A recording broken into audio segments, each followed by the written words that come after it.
Welcome back to Darkest Dungeon. We are on episode 4 of Season 4. How utterly fantastic. We've made it 4 episodes, 2 hours each, and, well, no one's died. What's going on? Did I suddenly get good? No, I've just been lucky. That's basically the summary of the entire game, though, to be honest. If we come down here, we'll click on Season 4 and we'll get right into it. Should be pretty hype. It is like 7:30 in the morning. We've been streaming since about 5 in the morning, which should probably tell you roughly all you need to know in terms of my level of energy at the moment. But that's fine. That's cool. Let's chill anyways. And we have Coriolanus in chat, as you can see. How's it going? We've already had I feel like we've already had this whole conversation of like how's it going, etc., because we just had the Phasmo thing, but that's just sort of my default thing of saying hello. So yeah, it's chill. But yes, it should be pretty awesome. I don't honestly remember anything that's happened last episode. I remember we had one point where Dismas and Reynold, I felt like they were going to die, but then they didn't because we got lucky and healed. I don't really remember, not gonna lie. Okay, we need to farm portraits and we need to farm deeds. Deeds for the weapon and armor upgrades, portraits for the ability upgrades. We also need to farm money, because if I'm not mistaken, we were running out of money. So we need to start getting on top of that. Once, I see. see. The envy of this land. I see, said the blind man to his deaf dog.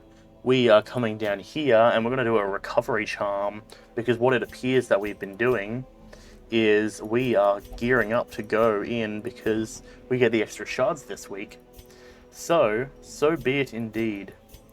This one has natural, which is extra speed, but of course we're not going to stick with that because natural's good and all, but we need to have extra damage. Of course, we give our Chirurgeon's Charm and our Book of Holy Healing to our lass here. Dodge down pretty heavily, but that's fine, honestly, because what my strat is here is I'm going to come over, stress down if torch is high, which it's going to be. Stress up, damage down. Okay, let's do this. And let's proc up a bit of... we'll go the bit of trot there. I reckon I have an idea of how I want to have this play out. You will give the... Actually, that's... Yeah, no, okay, hang on. So we want to give this to you, and we want to try and keep her speed high if possible. Dodge goes down versus humans. We're not versing humans, though. Brought HP damage down. Don't want that. Damage, dodge. Yeah, that feels about right. Then we come over to you and we go damage up a lot, but speed going down. And then we go accuracy, crit, and dodge down. That feels right. That's our focus ring. Now, we don't have any way to deal with a situation where... What's the words I'm trying to look for? We don't have a good way to deal with stress at the moment. Which is... I guess it is what it is, really. But we'll have to deal with that on our own time. Debuff amulet we can get rid of. Let's get rid of the calming... No, I want to keep the calming crystal. Tenacity ring is good to have. Medic's boots are good to have. Jeez. Survival guide's good. What's something that I can sell?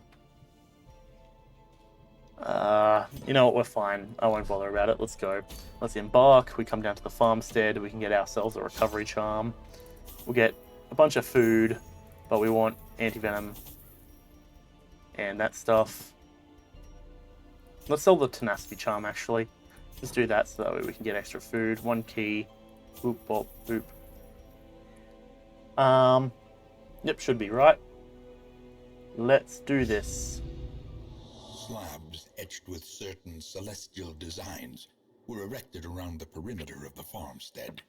The miller, lamentably eager for some early sign of improvement, fixed his watery eyes intently upon the wilted fields and listless mill. My gaze, however, was cast skyward, What and a I marveled at the stack of limitless text there. Oh profundity of the boy. stars, wondering what harvest might come. Indeed, indeed. That is a massive chunk of text. Oh boy. I've seen, like, because I've heard it a few times, but, like, usually they split it up so it's, like, sentence or, like, chunk, and then it rolls through to another chunk, but that one's just a wad of text.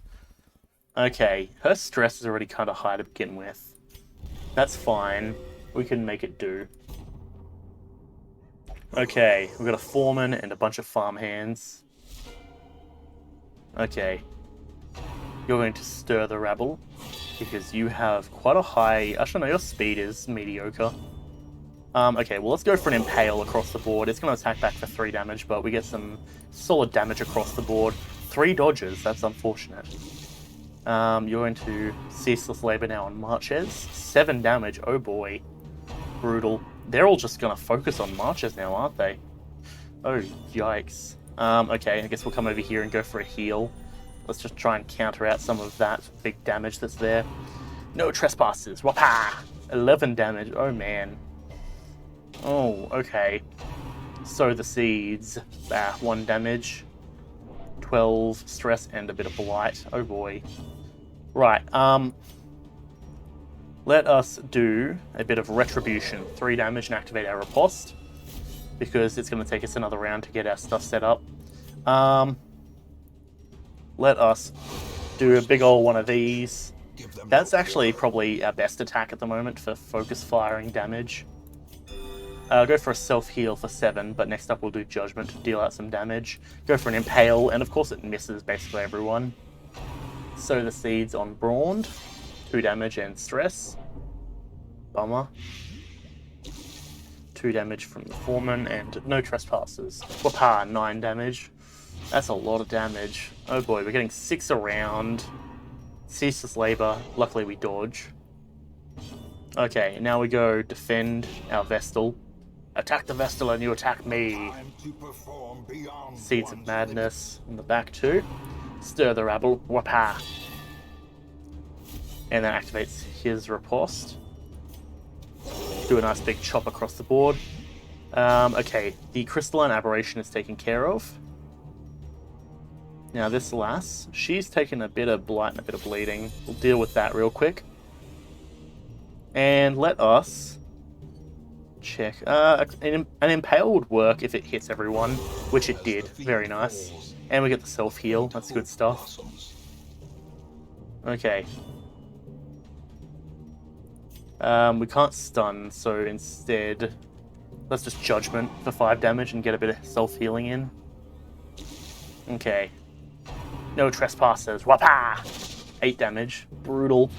There's a bit of bleed that's kicking up. Okay, let's bolster. Let's get a couple of bolsters in if possible. Which it lasts for an entire battle, so that's good. If I can... Oh, it's only a once per use thing. Or once per battle thing. Okay, you're stealthed. Yeah, we'll go for that, and hopefully proc up the blight, which is not enough, go figure. Flail the crops, 8 damage. Okay, she needs to get some healing. That's in a bit of a bad position. 3 damage. Yeah, we'll go Impale. Luckily, we take out 2 of them immediately. That's good. Sow the seeds. Luckily, she dodges. Okay, good. Let's guard you. Then that means we can heal the other one. We don't have a riposte active at the moment, which is a bit of a bummer. That's going to be a yikes from me. Seeds of Madness, that's fine. What we can do is we do another Impale. Flail the crops, goes to our mans here. Good, good, good. Perfect, perfect. Yeah, 7 damage and blight. No bit resisted the blight. Bummer. We need to heal her just to deal with that blight she's got at the moment. And now we go for an Impale across the board. Nice, nice. That's actually probably the best thing. That attack there, I think, is the best attack that's happened for a while. Let's activate our Retribution, 3 damage. And it's going to take 1 damage from Blight. Now it's going to attack her, Ceaseless Labor, 4 damage. Not the best, not the worst, but we can handle it. She gets a bit of healing back from that Blight. Unforgiving. Okay, and now we've got a new crew. Alright. She is taking still a bit of bleed. That's fine. We can Impale, take out Middleman, and proc up a bit of Blight. Let us... Let's just Impale and take out the front guy, I reckon. The horse, luckily, we can kind of handle. Because if we can... Like, he's relatively stunnable as long as we, like, play it right. It should be right, though, I reckon. Well, this one here, this last, she needs to, get her guard up. So we'll protect her now, I reckon. I could have gone for a... I don't know, he's too far back to be a stun. Okay. The stress debuff is coming in nice. Yeah, the negative 15% stress is very much helpful. I actually am very happy I did my... I did the bolster there. We'll come in for an Impale and get that heal from taking out those crystals. That's nice. It's going to paw the ground to activate stealth. Interesting, interesting. We're going to come over here and crit for the heal. Ooh, that's good stuff right there. Then we're going to activate our thing, because that's just going to block any damage we take. We don't have a way to get around stealth, do we? It's a second horse. Excellent. We can deal with this, because now we can hit an Impale, 3 and 5. Bit of Blight. And now you come in with an Impale, 5 and 3. It's not doing too much damage, but it's doing enough that it works. Go for a group heal, and is everyone full health? No, we're almost at full health. We're doing a lot better than we were before. Trample, I ran out of my riposte, that's irritating. And we got shuffled, okay. Luckily our crew is built to be able to deal with shuffles. You want a stealth? Okay, fair. Now, okay, let's see. We are going to guard... Let's guard you. Because what we can do is, if she's guarded... Okay, you're going to be able to trample us. Ooh, crit for 8. That's brutal. Hey, we reshuffled ourselves roughly back into position. You can't pierce while you're far back, can you? That's irritating. Okay, rearing strike. That's fine. This one's going to just blight itself out at this point, which I'm actually not too worried about. We go Captivate on this one, 6 damage, and proc up 5 blight. Oh boy. We'll come over here and heal and crit on the heal. Very nice. And then we can activate our Retribution, 2 damage. But we have our Riposte. And go for another Captivate just to finish it off. Then they should basically both blight themselves out, which is nice. That is what I like to see. Okay. Honestly, I don't know how it ended up coming out so well like that, but I'm not complaining. Size has no intrinsic merit, unless inordinate Okay. sanguination be considered a virtue. Our Vestal's doing good with that healing, I gotta say. Let's guard you now. That's a sleeper stream. Okay, easy. Beyond time and space. Safe from the comet's maddening light. Nice. Okay, let's readjust ourselves. You... Stun, Judgment. We could Illumination, possibly. But the thing is, I'm not really... I like our current layout at the moment. We don't have a way... Oh, command. Buff target, extra damage while guarded. That's decent, but that's fine. Across the board, I'm actually kind of happy with what we're dealing with. You probably could do for a bit of food. Just give you some and then give you 2. Yeah, I'm cool with that. Onwards we march, I reckon. Nice. Like Ben's blazing, a blazing star is born. Okay, Nash is in a tenacious crone. All right. Interesting. Right. there's a bit of stress there. So they all have a small level of prot. This isn't anything I'm really too worried about. Curse of vulnerability on those two. 3 and 2. And they're both marked. Bit of bleed across the board. That's fine. Impale! Wow, 7575. Not bad, I gotta say. That's a solid chunk of damage. Rabid Rush now. Ooh, crit for 6. That's brutal. Might need to focus healing on her for this turn. Go for another Impale. 5777. Ooh, very nice. Heal you for 9. Not bad. That's good stuff. She's got a lot of bleed for a while, so maybe it might be wise for me to activate something to deal with that bleed. We'll take out that dog there. Crazed Gnasher. And we have our Riposte. Bettered Sensor, so what, Blight, I guess? Yep, you got a bit of Blight there. Brutal. Her stress is kicking up pretty heavy, actually. Let's just take this one out. Easy peasy. Nice bit of stress relief there. We need to actually do our bolster, I just realized. What we can do is we just activate our block.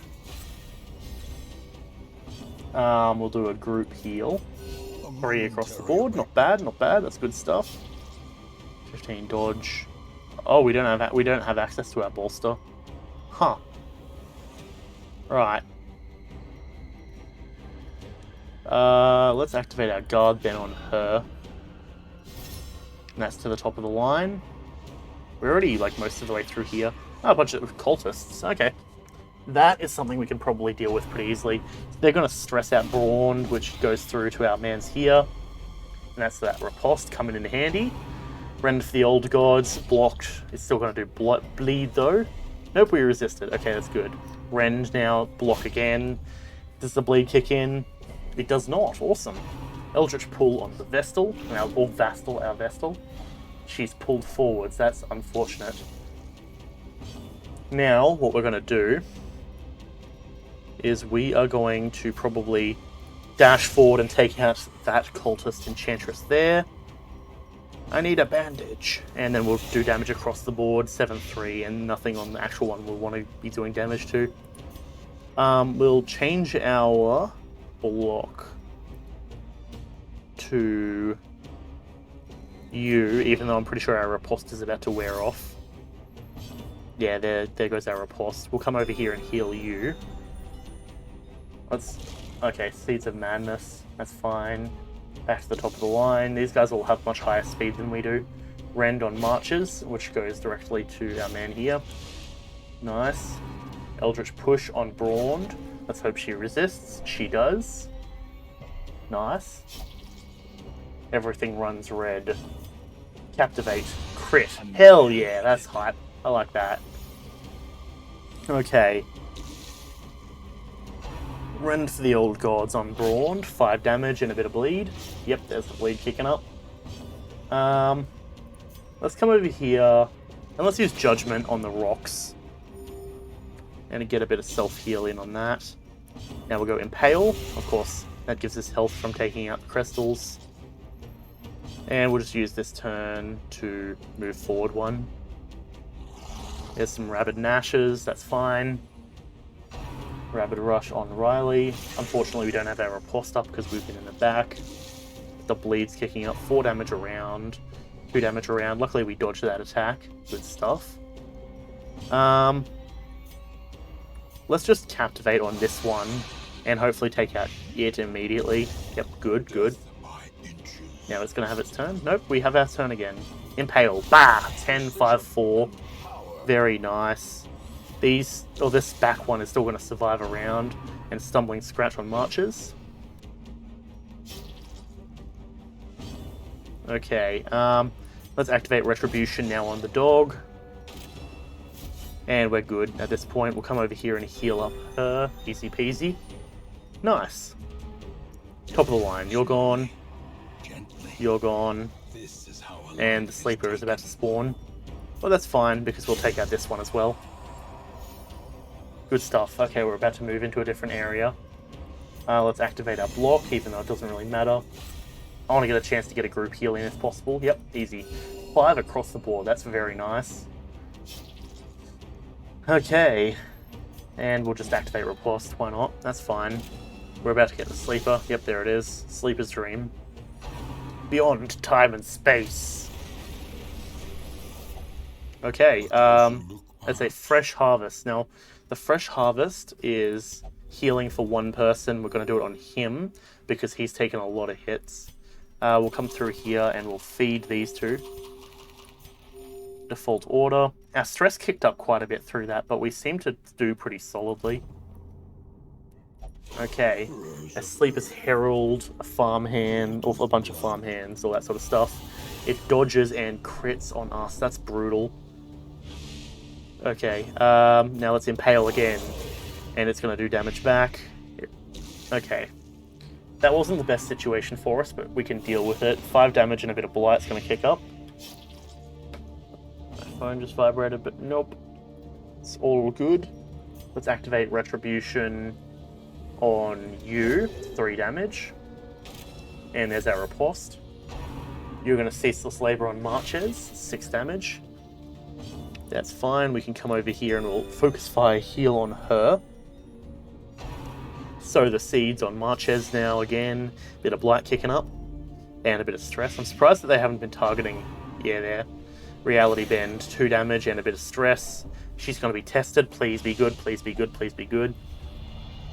Ah, she's irrational. Of course she is. God damn it. Bummer. Reeling, gasping, Okay. taken over the edge into madness. Bummer. 2, 4, 6. 1 damage. Haunting Revelation on Vastel. Okay. The horror. Let's go for another Impale and take out the back 3. Fantastic. The front one's also going down. We can handle that. Protect Vastel. Alright, and then we'll come over here and heal her for 7. Not bad. That extra boosted healing is useful. Seeds of Madness on those 2. The Scarecrow's going down. But we'll just Impale and finish them all off anyways. Nice solid bit of healing. We'll just get rid of that corpse and crit on the corpse for 25. Very nice. That snake's neck is always exposed. I mean, yeah, you're not wrong. That is how it is. We'll continue to have our guard up because there's no one here to attack. And back to the top of this list. Let's see. Okay, sure, just don't have your turn then. Fair enough. Impale. 3, 6, 6, 8. That's fine. That's a lot of damage. Ceaseless Labor on Marches. 4 damage. Yeah, that's handleable. We can manage it. We'll come over here and heal up Marches now for 14 and basically bring it back to full health. That's good stuff. Sow the Seeds on our mans here. We don't have another use of Bolster, which is a bummer. Sow the Seeds again for 2.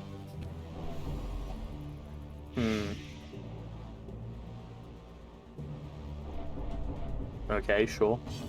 Bit of stress there. Let's activate Retribution now for a bit of damage. There's our Riposte. Reality Bend. Whap. Wow, wow, wow, wow, wow. Making some weird sounds. I don't know, that's what I imagine reality bending sounds like. Quadruple dodge and then a dodge back. Okay. Alright, sure. We get 8 healing out of that. Not bad. Ceaseless Labor on Marches, who's getting a lot of stress at the moment, apparently. I don't know. Oh, that's because of the reality bend. Gotcha. Okay, come on. Let's take him out, please. 2 damage around. We just need one more group smack, I reckon. Ceaseless Labor, 5 damage. Brutal. 1 damage. Sow the Seeds. And 1 damage back, but a bit of Blight, of course. And she's being... Excuse me. She's being tested. And she's masochistic. Masochistic? I don't know. Alright. Bummer. Find it in no short supply. Let's go for a bonk. Just 3 damage and hopefully stun. We haven't really been using much stuns so far. Impale across the board and take them all out. Easy peasy. Okay, mark yourself. Sure, that's not going to do much. They're corpses. Okay, and then we're going to back to Okay, fair enough. I guess let's activate our defense on you then. Okay, I guess we're defending Vastel then. Sure. And then we'll come over here. You're taking 3 around. Yeah, we'll heal up you for crit for 14. That's very nice. Good stuff. And there's our Sleeper's Dream. Good stuff. Beyond time and space. And we do have a key. The hidden panel comes loose, and we get a bunch of food. Excellent. So I suppose there's no harm in munching down all of the food that we can. Anti-venom, restore order. Alright, we're going into the boss fight now. Let's hope we can do well. The Miller. Pious toil, an eternity of suffering. 22 crit. Hell yeah. You fell out of step. And then, what is that? 110 base. Yeah, we'll go for it. There's a 15% chance we'll succeed. Of course we don't, but there's always that tiny chance. Yeah, I gotta say, this is a, we're in a bit of a good position right now. We could go for Blight, or we can, what is it? 9 to 17, or 6 to 11, but possibly Blight. Let's just do damage. Hell yeah, another crit. Excellent. Prot up and prot up. That's good. I am beyond compare. I mean, after that, I tell you what, you are welcome to say that if you so desire. Okay, and that's a healing thing. Fair enough. Okay. And we'll activate Retribution, because it's going to be useful to have. The Master beckons. Summons in a farmhand. That's fine, we could probably pretty easily do that. Ceaseless Labor, 6 damage. Let's just try and take this one out, I reckon. Actually, if we can... Well... No, we'll take him out, because if he's taken out, then he can't be frozen and guarded. We'll come over here and crit on the stun. Yes, we got the stun! Hell yeah. Excellent, excellent. And he's going to summon in another one anyways. It's a Sleeper's Herald. We're fine with that, because it's going to Reality Bend, smack back, it's going to dodge. That's fine, but since we get through prot with those two, what that means essentially is that we can just take it out in one smack, so we'll go for a stun, hopefully it resists. Go figure. Get rid of that Sleeper's Herald immediately. And then we're going to come over here and do a nice stab for 17. And... Sure, let's go for a crit. Hell yeah. Stun again! Get done, son. Who's stunned, specifically. Activate. Let's guard you. You've got the lowest health, and that's going to give us prot. Reaping. Okay, we didn't have any riposte, apparently. Fair enough. Sure, crit for 22. What's with all of these crits? We have a plus 7% crit mod. I don't know. And what have you got? You got even higher crit mod. 14 damage, no crit that time. Bummer, but we're taking this thing out immediately. Oh boy. It's time to wake up, apparently. 8 o'clock, 8 a.m. Nice and early in the morning. Okay, sure. 434. The Master beckons. Come on, another sleeper. No, it's the Scarecrow. Well, that's fine, because the Scarecrow, if it's stealth, I don't really have any reason to attack it.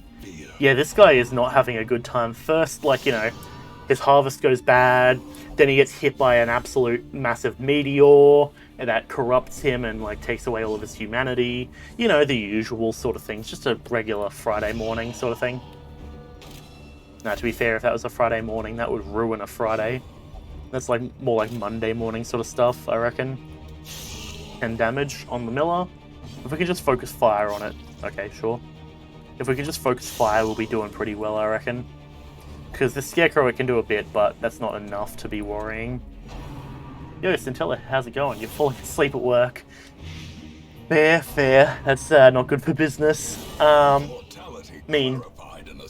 You could possibly get hyped over the fact we're probably about to take out this Miller, which we lost an entire party to in Season 3. Riley's being tested and he's masochistic, okay. And that means that Vastel's also being tested. And she's courageous. Hell yeah. That's good stuff. Everyone get hyped. We are protected from above. Okay. Let's guard you. Okay, never mind. I guess we're ramparting on that lad. Just knocking him back. Let's go for a heal on you for 7. Okay, and then he's going to attempt to reap us. Smack back and dodge. Everyone's getting lowered quite heavy. Okay, come on. We need to just focus fire and take it out. Flail the crops on Riley. Smack back for 9. That's pretty good. Come on. 9 damage. It's not noon yet. The reaping again.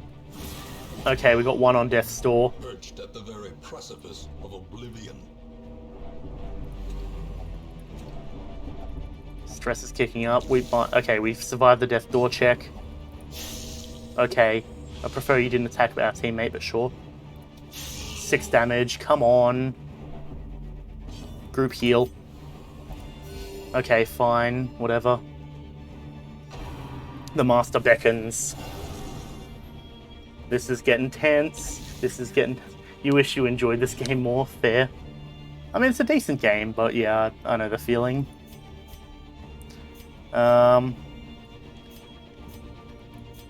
Okay, I guess we're not protecting you then. What's that stun? Stun chance, hopefully. Yes, we got the stun. Okay. Reality bend on Riley. 0 damage, but a bit of stress. Okay, top of the line. As life ebbs, terrible vistas of emptiness reveal themselves. Oh, you're kidding me. Okay. Fine, you have to move forward.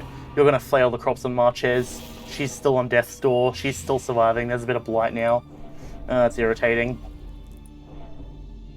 Come on. Stun wears off of him. Okay, come on. Bring yourself off Death's Door, please, for the love of God. The Harvest on Marches. She's still on Death's Door. We're about to lose her to blight, I reckon. Oh, that healed him, though. Oh, no. Fine. 3 damage. Reality bend on Marches. She's still on Death's Door. What an absolute champion. She's about to have a heart attack. There we go. Heart attack, and there she goes. Ah, boy. And now she's on Death's Door. And he dodges. Come on! Good, a heal for 8. The Reaping. Our first loss this entire time, yeah. Brutal. Haunting Revelation on Riley. Come on, he's so close. Reality Bend, 2 damage. The Reaping now. 764. Come on.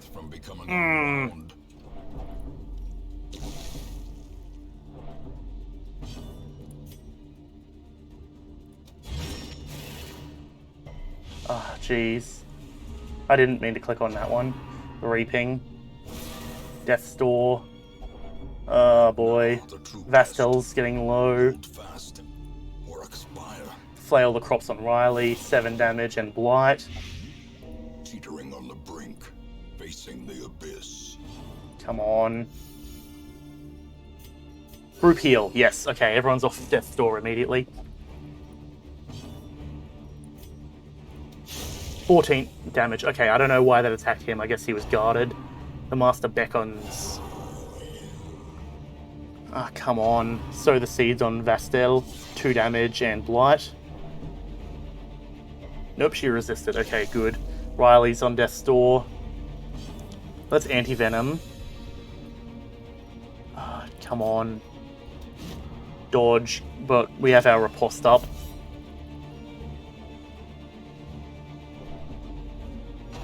Reality Bend on Riley. 0 damage, smack back for 2.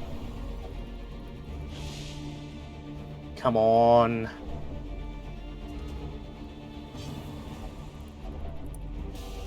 Ah, there goes Riley. More ashes, more disappointment. come on. We need to act. Why can't we actually just attack the right person? 3 and 3.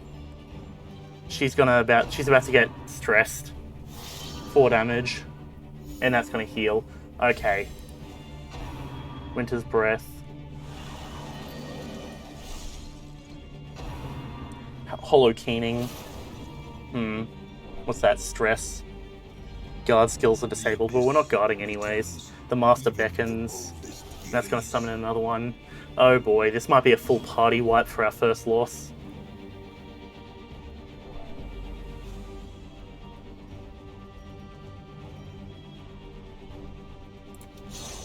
Dodge, smack back for 4, you're kidding me. And there's a heart attack. Oh man.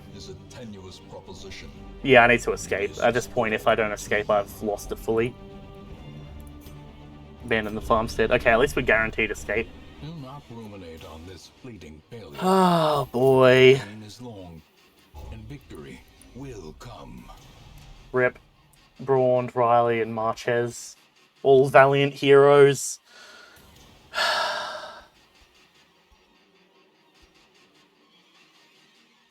Yeah. No. You only get them back if you manage to beat if you finish the fight. But there is another way to get them back later on, which I'm not too worried about. Our family name, once so well regarded, is now barely whispered aloud by decent folk. Well, they're presenting us a couple of man-at-arms that we could use. What do we got? Thin-blooded and Curious. Yeah, no, I'd prefer to not have Curious. Luminous doesn't give us Curious. Okay, does he actually have any ranged skills? None of them that we would use. This guy actually feels like the one we want. Daka. It is Daka, yes, Daka. And then let's take... What's Ferrez? Yeah, Ferrez is probably worth taking. Oh boy. Well, we didn't get much money from that either. We did get a few shards, luckily. I'm pretty sure. Oh boy. What are we dealing with in terms of money? We could get some Warrior Stones and a couple of deeds. That would be good. That's a low enough mission that it wouldn't make too much of a difference if we lost. Ferrez. Let's customize him to what we use, right? We go, I think max, we go, you there. Griffart. Do we want to take Griffart? I think we take Griffart. Ferrez, and this is a kind of stationary crew, but we want the stun, so I think we do that. Where we take a breakthrough. Or actually, we go Adrenaline Rush.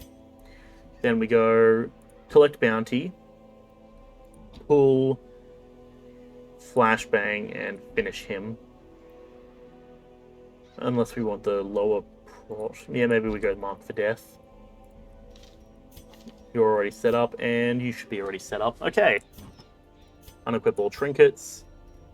We got our healing stuff. Honestly, the Chirurgeon's Charm and the Tome of Holy Healing are really the two that I actually care about. Otherwise, I'm not too worried about it. Stun skill chance and stun resist, dodge down. That feels like something that you should take. Give that to you. Scouting chance, speed down on the first round. That's actually probably good. Give you that stuff because we want the others to have... We want to have the chance to stun before we send him to do anything. Okay, now you... Give you that, so you can be strong. And then we'll give you that. That didn't actually do... Oh no, that's right, it doesn't show it. Soft and... 50... Oh no, we don't want the tough ring. I just realized that's damage down. Sure, we want that. And we're going into the Wield. There's a fair chance we might face humans, so I guess we'll take that. Okay, let's hope that this goes well. Now, so, anyways, I should probably explain. When they die, if characters die, you only get the items back if you still finish the mission, like if you still finish the combat, rather. But what you can do is once you lose 8 total items, which in this case we've got 6 lost, there'll be a thing called a... it's like some raven or something. I don't remember the exact term for it. blanking on it at the moment. But in the Weald, you fight it. If you can survive for 4 rounds or you manage to somehow kill it, you get 8 of your random curios back, which is quite good, actually. Yep, okay, so that's the whole thing. Oh boy. Oh boy, oh boy, oh boy. We are not doing well for items. We need to at least get one. Okay, healing armlet. Let's get some food at least. And yeah, we'll go that. We're not really doing too well for money at the moment. Oh boy. Bring plenty of torches. Well, don't think we can really do that, to be honest. But hopefully with our scouting, it'll fix us in case we have darkness. Now as twisted as my own ambitions. Suppose we have to head up this way. What do we got? Trap disarm 100%, easy. Good stuff. Okay, heirloom chest, or heirloom crate. A couple of busts, that's fine. Okay, a madman, an acolyte, and 2 scratches. Let's barbaric Yorp. Let's try and get the stun on them. Nice. You're going to accuse Masnage. Why is she stressing? Why is she? Oh, that's right. She just used the stun. Stressful incantation on Max. Brutal. Let us come over here, and we'll go for a stun on this one. Nice, nice. That procs up our torch again, and then we can disorienting blast, and it dodges. Go figure. Stun wears off of you, stun wears off of you, that's fine, because our man here can now come over here and chop because it's got the stun. Easy peasy. Now we'll go for another stun. It of course dodges because that's our luck, I guess. Accusation, 1 damage. The abyss returns even the Judgment, 6 damage. Not bad. You get over here. Yoink. And then we go for a barbaric Yorp and get double stun again, hopefully. Nope, only a single stun, that's fine. Gripping swipe now on Ferreras, 5 damage.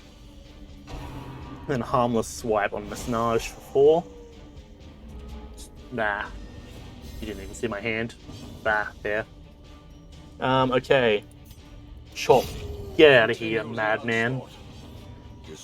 We only want the good kind of mad lads here. We'll go for a stun. Nope, I guess not. Okay. Let's Noxious Blast on this one then. Hopefully proc up some Blight. Yep, we do. Okay, go for another Barbaric Yorp. And double stun. Excellent. The double stun is always excellent and fantastic. Okay, and now we go for another set of Blight. 10 damage a turn. Fantastic. And then we'll just chop for 9. That's fine. Just guarantee it's getting taken out. Go for another stun here. And it worked. Nice. The slow death. Unforeseen. Working out well indeed. And now we chop and crit for 11. Very fresh. Spirits claim you. Nice. And proc up some Blight, please. Yep, there we go. Okay, we're good. Let's just come over here and we'll do a group heal for 4. That's solid.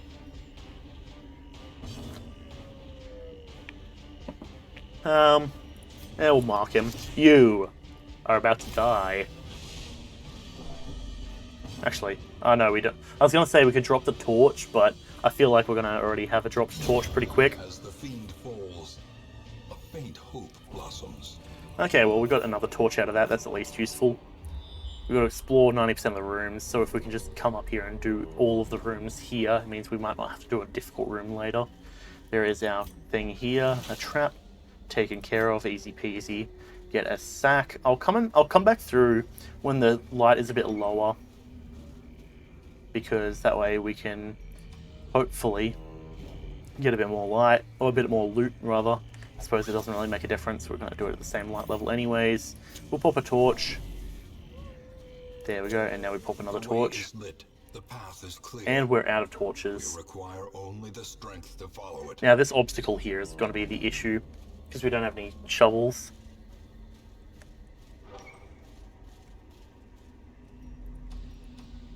Okay. Yep, we'll just do this by hand. Nature herself, Bit of stress, bit of damage, that's fine.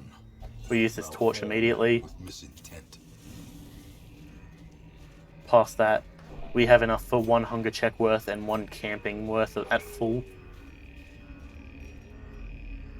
Okay, onwards we march. We've got a scout though, which is useful. And there's another obstacle up ahead, go figure. 2 obstacles up ahead, oh boy. Don't like that at all. Without tools of We're just going to be slowly chewed down over time from all these obstacles we have to pass. Indefatigable purpose. Left luggage. We got some valuables. Not bad, not bad. A bunch of stuff. I would have liked a shovel though. Kenny, how's it going? Because a polearm totally wouldn't work. This is when over the table has the advantage. That is absolutely, definitely correct. Not only that, but also this guy has a big old axe. She has plenty of knives. I mean, she's probably the most useful one here, Guifart. But she's a healer. She should be the one getting everyone's hopes up and vibes good. But, oh well, it is what it is. There's a secret room there, which is very useful. And now we're in pitch darkness. Holds dominion. That's fine. All things considered, the stress is the biggest issue there. We'll get the anti-venom on this. Decent actual loot list of stuff. A redemption armlet, which is good. Onwards we go. We got another pack. More loot. We're getting actually a decent chunk of stuff. 50 million trees now that you don't have shovels. Yeah. That's pretty accurate. And we just got a shovel, go figure. But luckily we do have a key, which is the main thing I'm hoping for. Dismas's head busts. Okay. Now I'll get one. Yeah, go figure. Let us take this over that and this over that. Yeah, that's fine with me. As much as I like to collect those things for the lore and the lore implications, I'm fine. I don't need to stress too much about it. And while we're not too low, I don't need to worry about camping. If anything, we've actually done surprisingly well given how little resources we have. There's the surprise. Makes me think of those games where you kill a major boss and it drops an item that would have been amazing for beating them. Yeah, it's like the item where it's like this person's weapon has like plus 60% against the type that they are. And it's like, oh great, fantastic. I would have loved to have had this ahead of time. I suppose that's where New Game Pluses and stuff come in. Where if you've got a New Game Plus, then you can just be like, well I already have this weapon. Bah, insta-kill. Oh, jeez, we're stuck in an endless loop of pain at the moment, it seems. We're getting... Oh. You've defeated Demon Lord, treasure required, sort of instantly killing demons. Yeah, pretty much. And then the lore is like, he held this sword and this is how he commanded over his armies. And it's like, oh, well, cool, but like, really?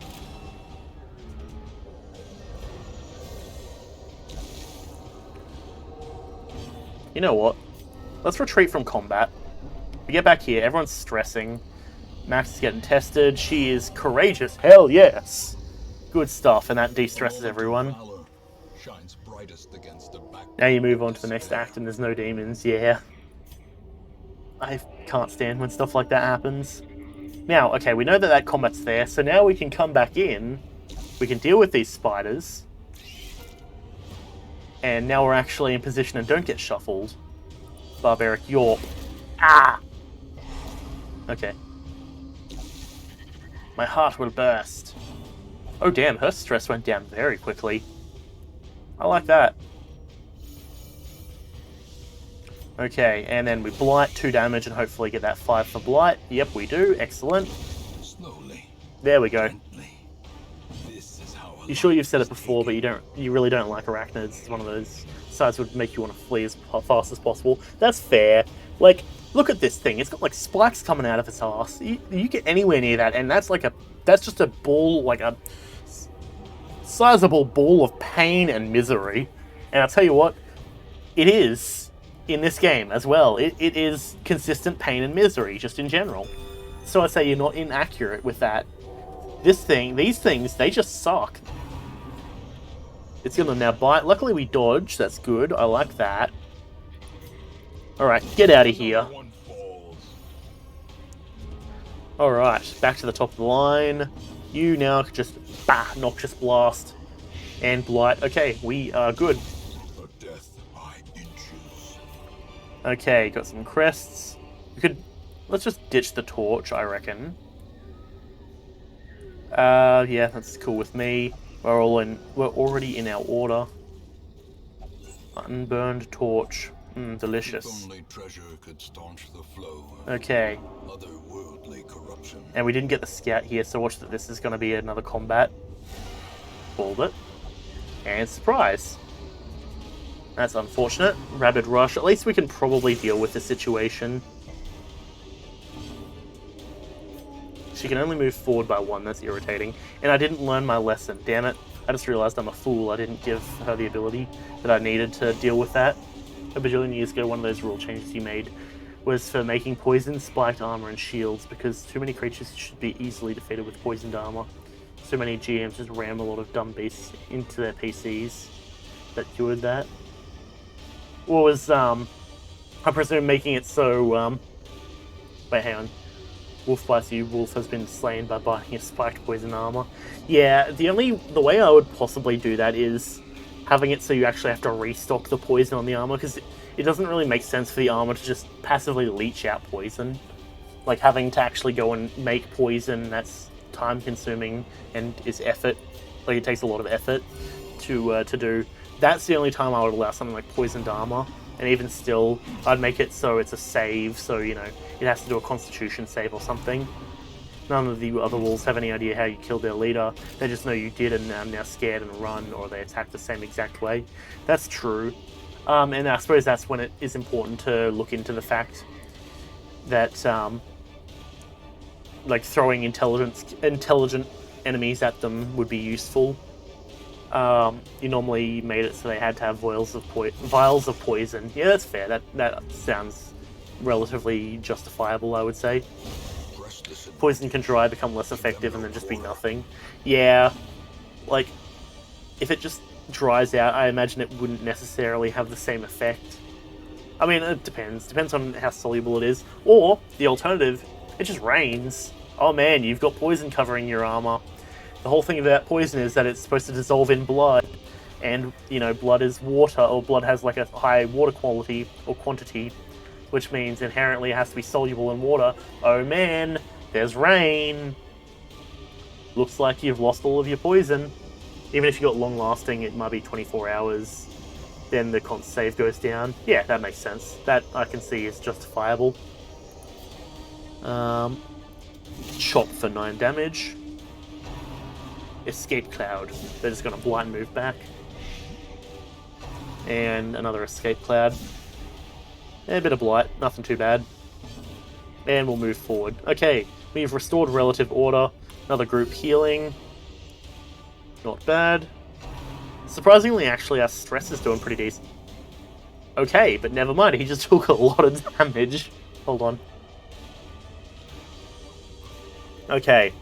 Righto. Luckily, that counter heal was very useful. Let us stun you. Nice, nice. Get the stun proc. Mark prey on Ferreras. That's fine. Then I guess let's come over here and attack, and of course we miss, because go figure, why wouldn't we? Rend the marked, 8 damage, that's brutal. Okay, we need to take out this guy. Get out of here, 8 damage, you're kidding me. Okay, done. There's the Blight. Depending on type of poison, the rain may be very effective or ineffective, covering both venom and poison, but you wanted to avoid having endless mashups with brain-dead beasts. Always thought it was mind-numbing. Yeah, I mean, to be fair, at the same time as well, after the first, like, little while, I would just probably run it in a way where it's like, yeah, you come into a few, whatever, every once in a while, but you dispatch of them easily. There's no point in rolling initiative. we know that you guys as a party could smash through, you know, wolves or whatever. Like, we already know that you're capable of that. We don't need to do the combat to prove that. Like, after you've done it a few times, I reckon. That's how I would at least do it. For the slightest lapse in concentration. Okay, Freres is being tested, and he is vigorous. Yeah, the boy. Hell yeah. That's two positive benefits. Good stuff. Chop this one out of here. I probably could have gone for the double stun, but I'm not too worried about it. We're doing pretty good at the moment. We could probably go Blight. No physical life can match my arts. Okay, and disorienting stun. There we go. It's now stunned. We come in here. We go finish him. 8 damage. Very nice. And then we come over here, and then we go focus fire, heal, 10 health. Very nice. And then chop and miss, of course, because why wouldn't we miss? That's just what happens. And hopefully get a bit of blight. Yep, blight. Okay, easy peasy, we win this combat. And we'll just finish it off. Or I guess we won't, because it'll dodge us. Okay, you can just heal yourself, crit on the self-heal for 2 health, and get a bit of extra damage. That's useful. Let's do a group heal now, just to buff everyone up to full health, hopefully. Or at least almost full health. Nice. Decent chunk of cash there. Worth ditching anything? No, I don't think so. Traveler's tent. We get valuables inside the tent. Oh boy, that's a lot of stuff. Crap. Okay, what do we want to get rid of? We've got 5 of them. We've got a portrait. Portraits are good. We normally like to have rules that fix things. This ensures the GM also tries to push these things through have to think. The more thinking the better, but not everyone wanted to do homebrew. It takes work to fix and change, then revise, then fix again. Yeah, like, I imagine it's one of those sort of things where if you give the same... the way I kind of interpret what you were saying there, at least, is like, it's better to have a rule on a situation than to have to try and justify each time why a specific thing doesn't work. Okay, we want the key, ideally, but we also want the medicinal herb. Let's take the key over the portrait there, and we're just going to say, you know what, let's just move on. We need the stuff that we've got. We do get a scout, though, which is nice. We've got combat. Double scout. Okay, cool. Room battle with treasure. Let's restore our order. Move her back into the front. A mummy. Nice, we got a few treasures. That was dangerous, but it worked. Yeah, we'll just keep on moving. Sets a precedent for the situations it comes up in, so both sides can reference and go, no, it does go this way. Look, yeah, less confusion and less emotional responses. Yeah, exactly. Having things written down and set in stone means that people can't argue over stuff. They'll be like, oh, it's bullshit, but it's in the rules, so we have to obey it, sort of thing. Generally, is that how I at least interpret that would go. Nice, stun and move forward. Now we can come over here and chop and do 12 damage. Then we'll come over here and hopefully stun this one. Then we'll have to drop the torch back down just a tad. Especially if everyone agrees to the homebrew rules before the adventure campaign begins, which generally they should, because, you know, that's what you do in your session 0. Give me a moment again. Okay, my throat is acting up just a tad. Like they knew this was happening, so they built the character in a way that should be fine. Yeah, exactly. Like, so, now, I was building a character actually yesterday, or the day before, regardless, one of the days recently, where, he's an eldritch knight, right?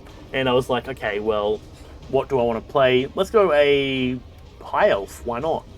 So, at the start of the campaign we did, we started at level 4, and the DM said, hey, you start with an extra feat as well as whatever you get at level 4.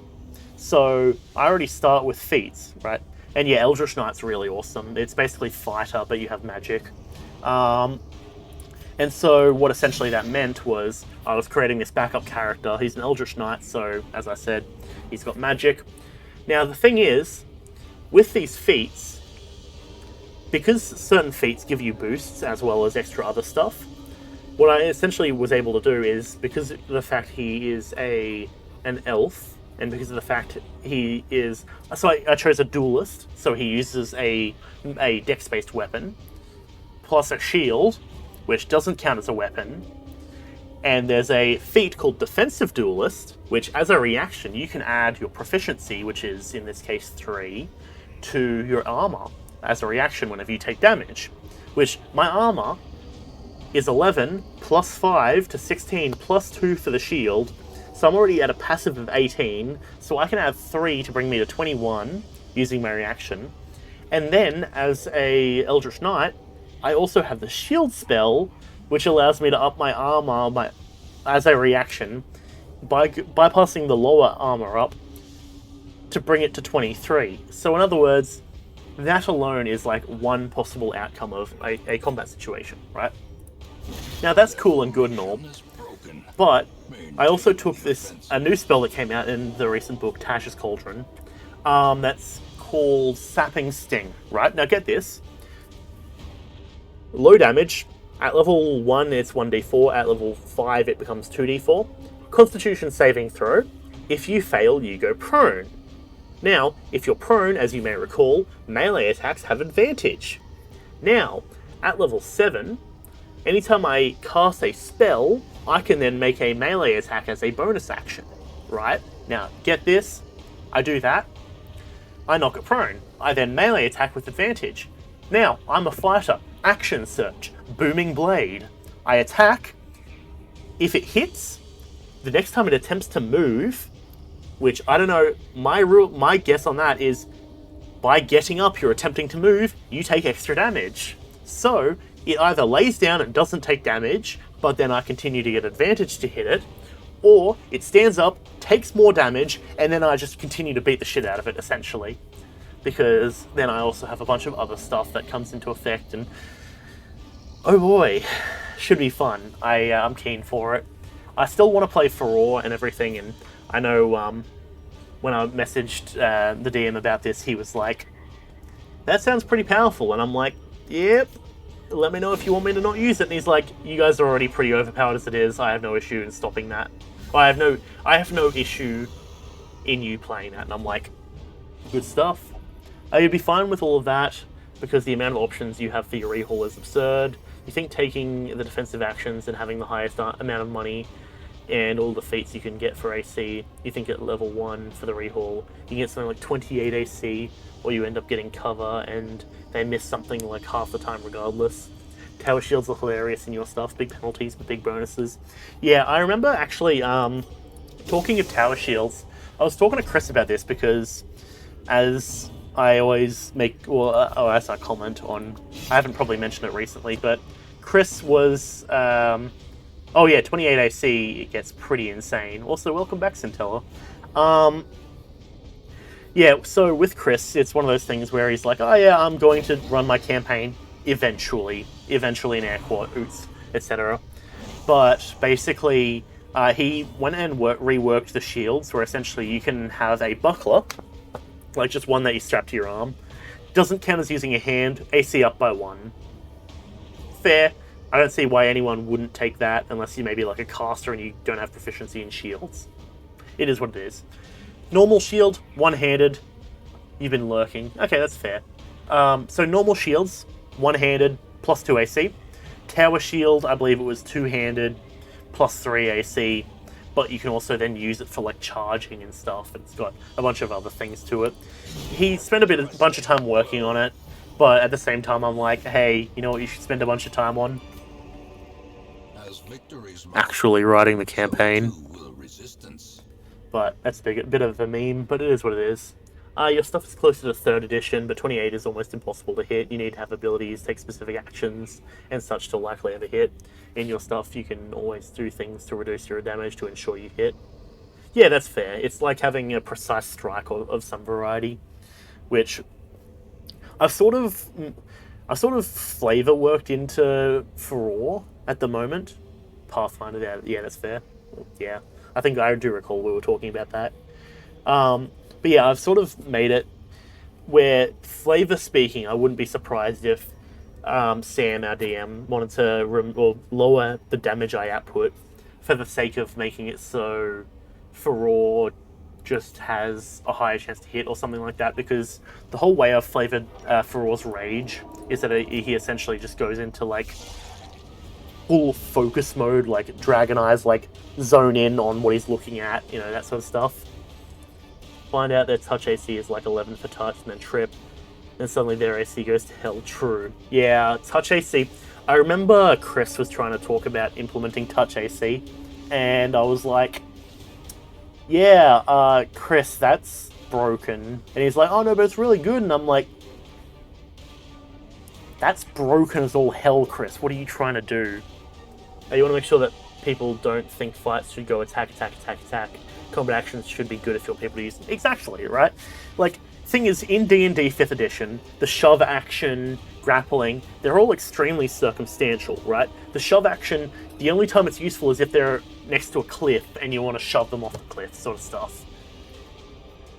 Grappling, you need to have the right build for it, you need to have a high strength, something like that. Ultimately, just making sure that you're set up to be able to do stuff like that is a whole feat on its own. You get the idea. There's a lot of stuff that comes into doing all of that, as I'm sure you're very aware. But at the end of the day, it does ultimately come down to feeling like a lot of the actions that you can do in D&D don't really amount to much when you compare them to, you know, or at least the default actions don't compare to, like, as a Dragonborn, I can breathe lightning, and as a Barbarian, I hit things a ton of times and deal out, with my Great Weapon Master, at the very least, like 20 damage per hit, plus Reckless to guarantee, or basically guarantee I hit, because at that point, Great Weapon Master drops my to hit down by 5, which means I have a +2 to hit, but with advantage that makes it more manageable. So I'm doing a lot of damage per hit, not to mention if I crit or if I kill, I can then use my bonus action to attack again. You get the idea. As a Barbarian and just in general, it's a lot easier to focus on what the character style is built for. It's useful. And yeah, exactly, action economy pretty much just prevents people from prevents people from doing anything other than attacking, generally. I find, at least.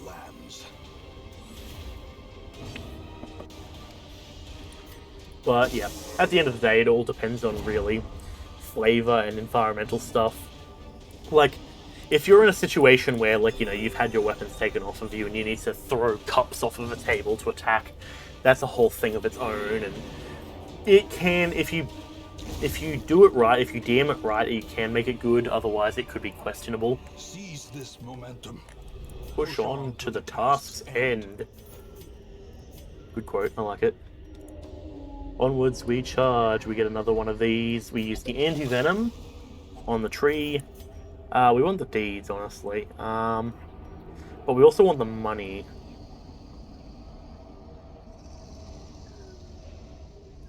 Okay, you know what? We'll keep moving. You like having a bunch of choices. There's that food check. I was wondering where that would go, or when that would happen. You like having a bunch of choices. So, for example, you could take an ability that makes it so allies that haven't used their attack of opportunity can attack an opponent.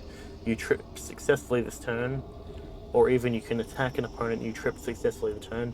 Actions flow together depending on your feats. It's something you like a lot.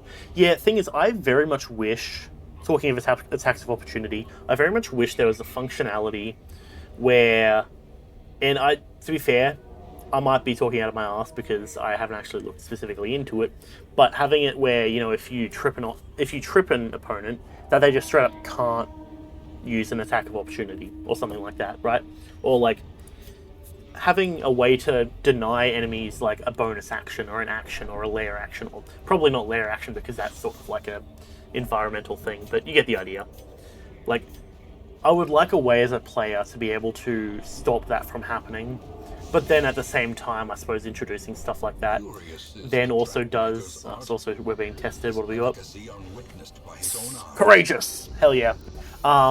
Having stuff like that, however, does also mean that you then open it up so you as a player can start losing your turns and losing your actions and stuff. An enemy you charge this turn is considered flat-footed for the purposes of X. They can now be sneak attacked by your hidden rogue, or abilities that state things like if your teammate is attacked, you can switch squares with them once per turn.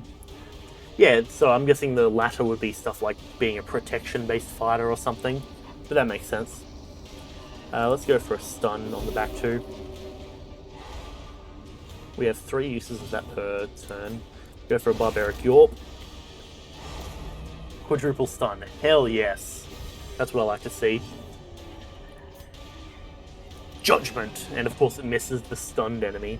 Tried to make sure tanking was absolutely an option. It's too thematic and too useful in groups. Yeah, I mean, just in general, I actually very much enjoy being a tank.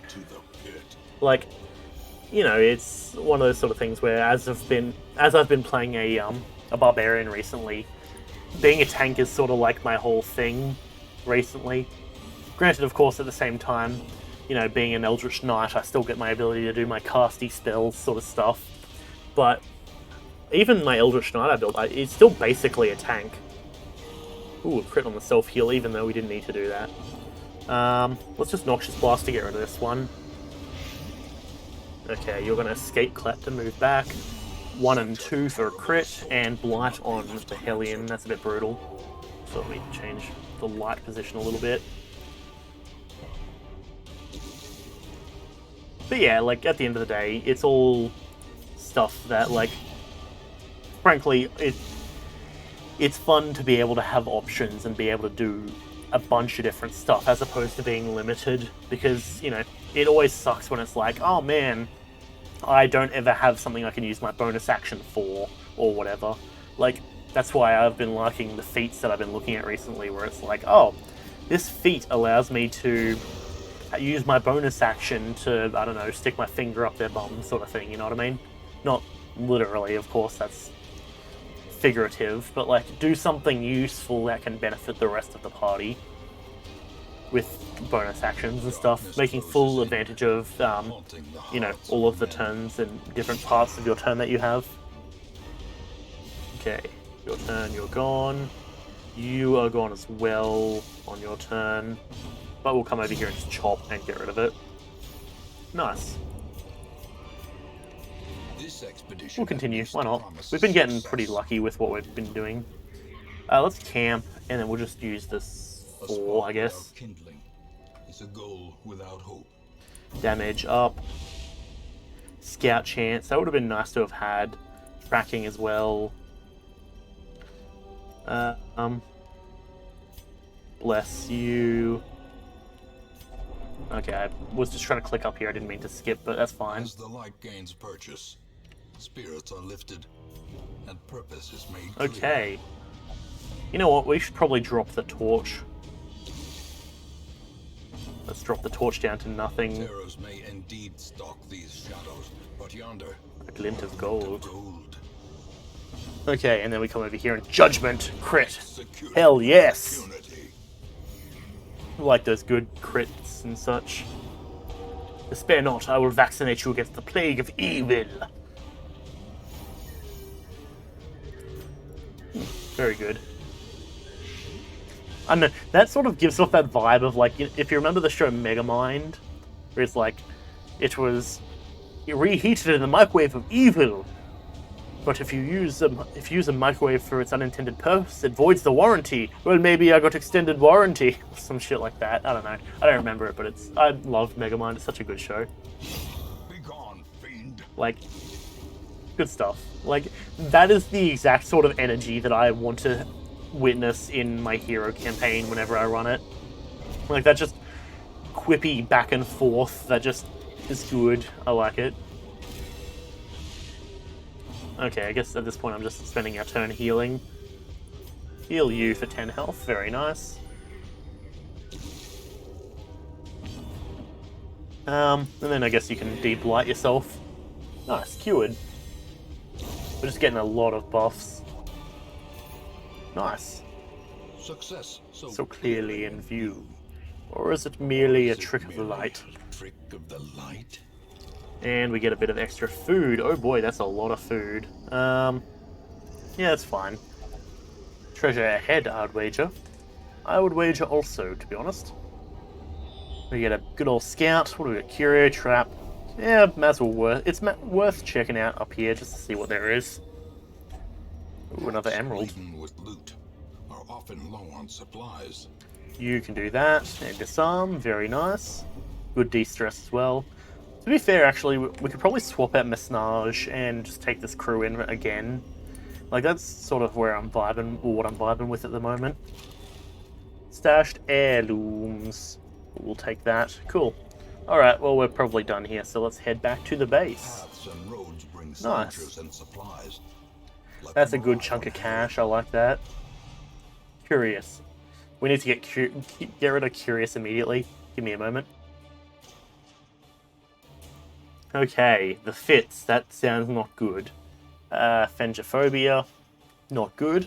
Weak grip, Curious, Fairweather Fighter. Fairweather Fighter's useful. It's basically if you haven't taken damage, you do a lot more damage, which is always useful. More damage is always good. Cast out from the civilized world, these men may yet be of use to us. Okay, Backtracker, Tough, Demonomania. Yeah, these... Actually, I'm going to just take these. This They're man both level understands 0s, that so... adversity and existence but- are one and the same. worth checking out anyways. Okay. Now, let's see. Guifart.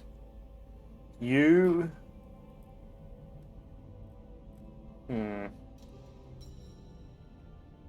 For rares, we need to get rid of Curious. Sure. Okay. Then we come over here. Open up that. Mesnage, you can come up here and chill out. Cove Master can come over here and chill. Yeah, boop. Gilded icons and dogmatic rituals. Junior. For some, a tonic against Good the stuff. bloodshed. Now that Abby is starting to look kind of a bit more put together. It's good stuff. Okay, what do we have? The Brigand. Brigand 8-pounder. What do you have? You've got one companion, remove blight and disease. That is good. Who's the level 2 that we can take? We could take Roger. No, maybe not. We take Daka. Or we hold off for now. We go Sunshine in the Thicket. But we don't... Oh no, we could take Aurum in front. And then we take... Bossier? No, we want Bossier where Max is. That's unfortunate. Daka, perhaps. Take Bolster. Take Retribution. That feels good to me. We could actually probably just take on this boss, actually. Sunshine in the Thicket's good. But I'm not really too in the rush for a Dark Tambourine. Yeah, sure, let's just do this. No harm in it. Let's actually quickly give ourselves the curios that we require. Redemption Armlet will give you that, so you get extra damage.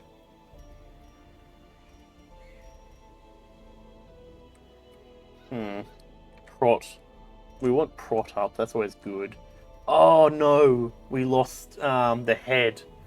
Ah, bummer. Okay. Okay, well at least I know about that. Virtue Chance, Stress Down. Yeah, that Warrior Stone actually should be able to counter that out quite nicely. Or actually, no, we'll give you that.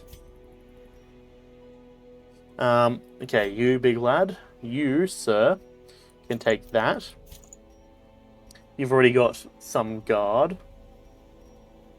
Which is good. What do we have? Do we have any way to buff you any further? We don't want you to have... I suppose... You know what? Fine, you can be the scouter. It's gonna ruin the way that it's set up, but that's fine. Not really too stressed about it. Okay. Yep, should be good. You've got Twilight Dreamer, Meditator, accuracy on your range skills. That should be good. We'll come in here and we'll do this mission. Stack of food. 1, 2, 3. 1, 2. 1, 2. Actually, we don't really need holy water, do we? I don't think so.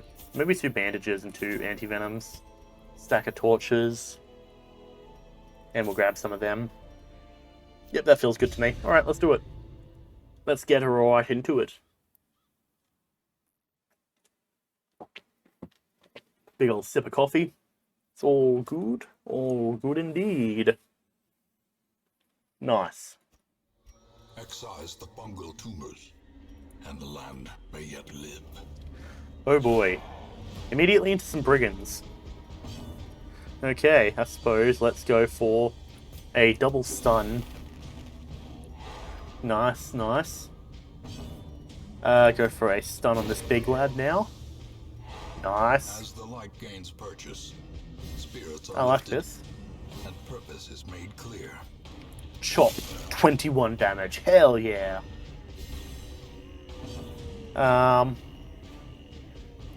Bolster. Let's get that dodge going.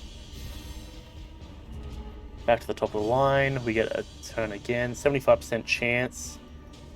We got a 110 base plus 10, 120 base. Let's go for it again. Screw it. No, they both resisted. Go figure. Okay. Go for another stun. Of course we missed. That's a bummer. Blanket fire. Probably should have activated retribution, but that's fine. Quadruple dodge. That means that our bolster was paying off right there. Nice big chop. And we have our riposte there. Slice and dice. Double dodge again. Hell yeah. Smack back for 6. For low magic or different settings, the eldritch stuff you have is like drawing power from aliens. Some are good, some are bad. Powers tend to be strong, but you made it so it's very easy to end up with physical, mental, soul type problems. That does make sense, yeah. Because, I mean, it's very common for whenever you deal with the eldritch to get mentally messed up. Losing, like, I mean, I also think of the Elder Scrolls, for example. They feel eldritchy. There's if you recall, I don't know how well you know the Elder Scrolls, because I'm horrible with it, but one of the gods in it that just looks like a horrible mess of like tentacles and garbage and everything. I remember the first time I saw it, it spooked the shit out of me. I think isn't it supposed to be the god of knowledge? But regardless, it fully like spooked me, and like if you worship something like that, I imagine that's a good way to like lose your mind, sort of thing. Trying to connect with an alien creature tends not to end well. The best if you find something symbiotic, but even something that wants to help you can harm unintentionally. Yeah, it sort of reminds me of as well. Now again, I don't know the backstory of it, but you know, all of like the Venom series and like the symbiotes from like what's it, Spider-Man or the Spider-Man universe, whatever. You get what I'm saying? Because I know one of my friends was very much into all that sort of stuff because he thought it was cool, and I'm like, you wouldn't want that IRL. That sounds like something that would be very dangerous. Slice and dice. 4 and 5, smack back to 6. All things considered, I think this was the best possible outcome for our party at this particular moment. Come over here and heal you. And bada bing, bada boom.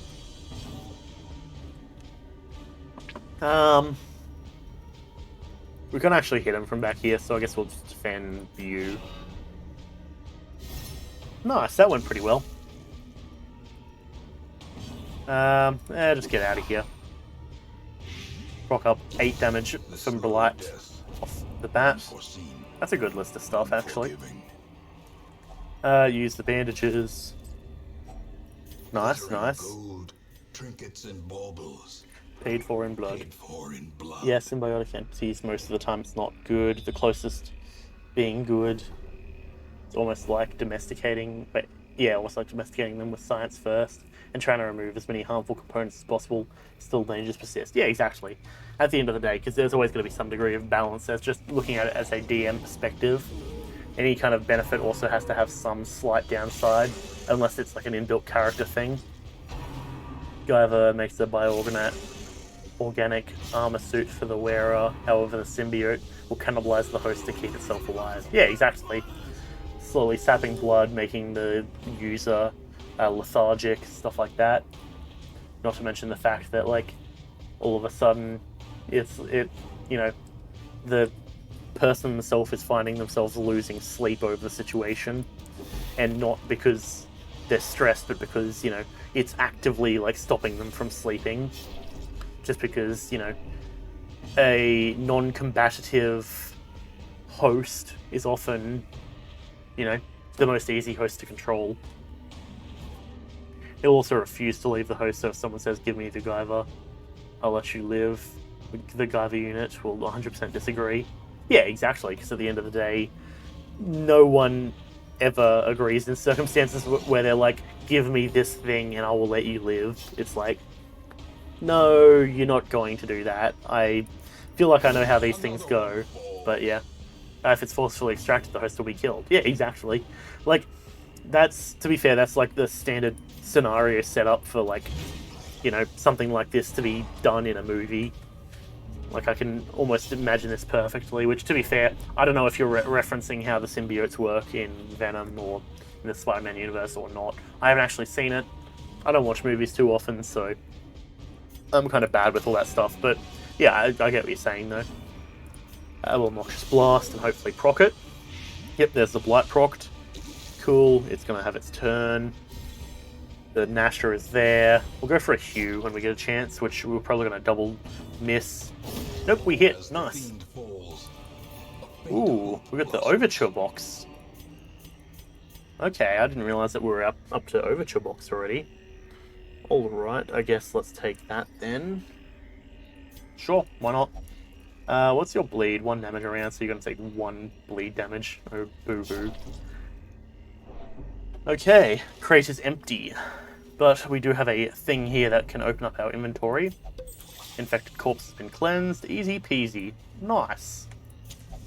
Pop the sack. And grab some cash.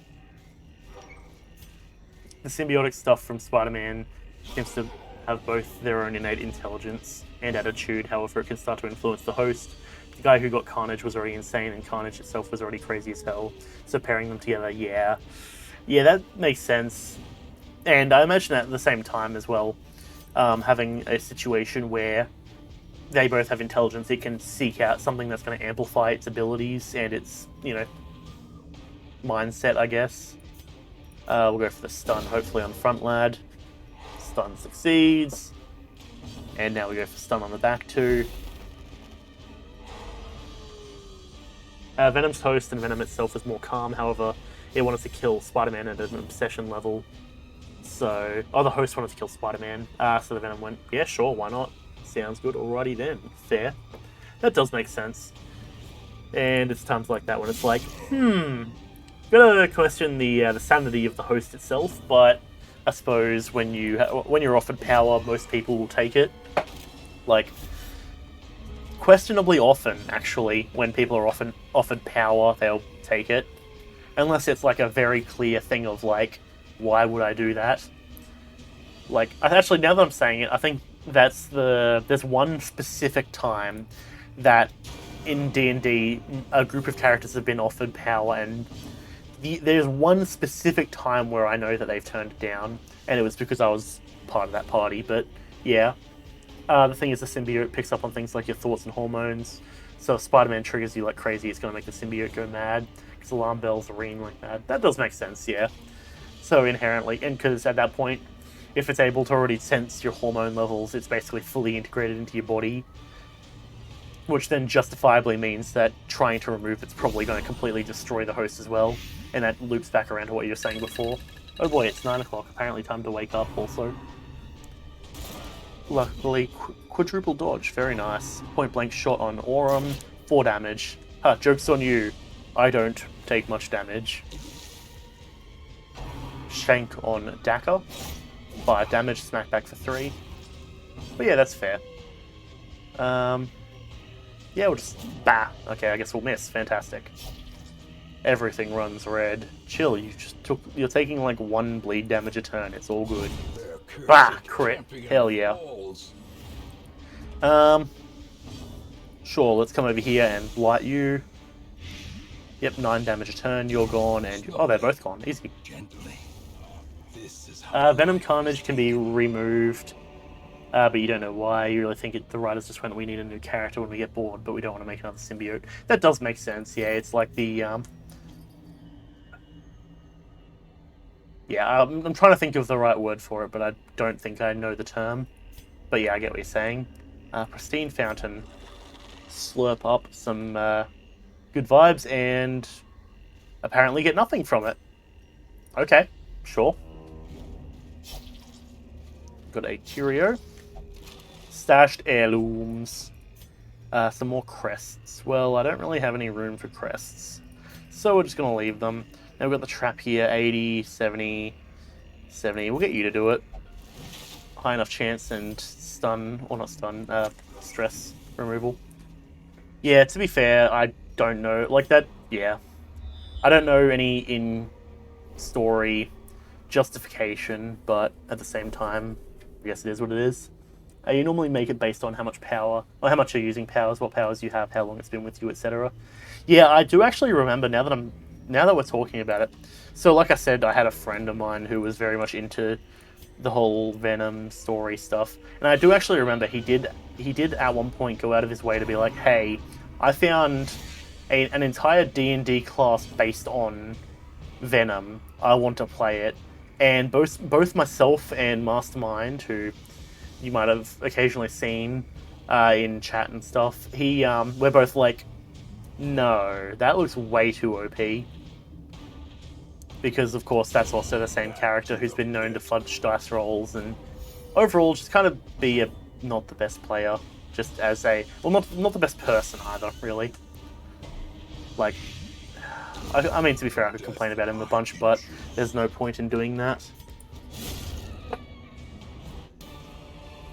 Alright, one of them will come back when we have holy water. So I didn't bring holy water. You're normally not allowed anyways. The problem with people's homebrew is that it's usually much too strong. Yeah, I agree with that, because the thing is, people, when they like something, and usually if they like something, they're going to be making homebrew for it. Like, you're not going to make homebrew for something you don't like usually. If you like it, you want it to be, cool and powerful. And, usually that then turns out being very visibly reflected in the thing that you're building. And it's one of those sort of circumstances where if and only if you are a competent and capable creator of homebrew that can separate yourself from the want to make things overpowered and you need to focus on the desire to make things balanced, that tends to be the time that I would only consider homebrew built by a certain person, is if it's very clearly balanced. Where you could compare it and, oh yes, I made myself a homebrew of the wizard class.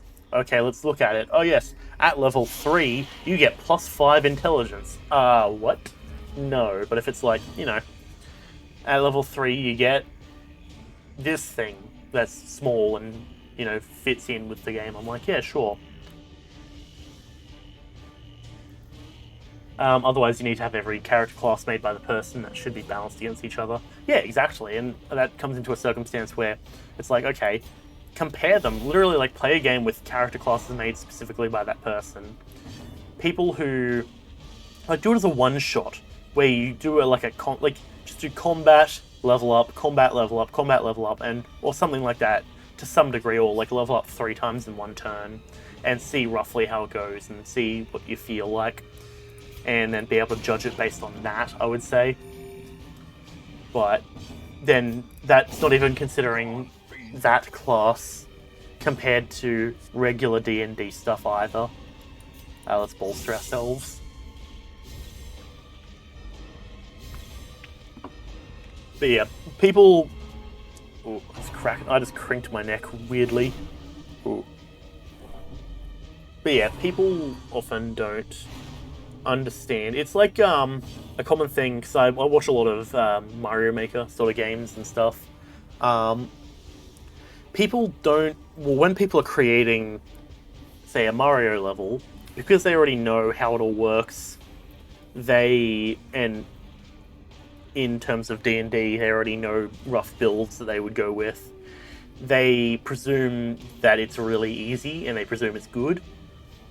But often, that's not exactly the case. Like, if you're sitting there in a circumstance where, like, oh yes, we're going to attempt, or we're going to try and use this, and it's like, oh well, this is clearly overpowered or underpowered or whatever. The creator isn't going to know it. That's why you need to do playtesting and stuff. Nice, that's a lot of damage. Give them no quarter. And that's the importance in testing and getting people to playtest and do all that sort of stuff. Testing is an extremely useful period of time during not only software development, but just development in general of really most things, I guess. What we'll do is we'll cure this so we have our inventory capacity in case we get something from that. And also, actually, bandage is going to open up even more inventory capacity. Very nice. Still no holy water. No, that's not the right one. Okay, bandage, and let me quickly pull up our curio list. Waiting to be That's spent. garbage loot. Put that there. Playtesting can help a lot. Most times the bases aren't even close, though.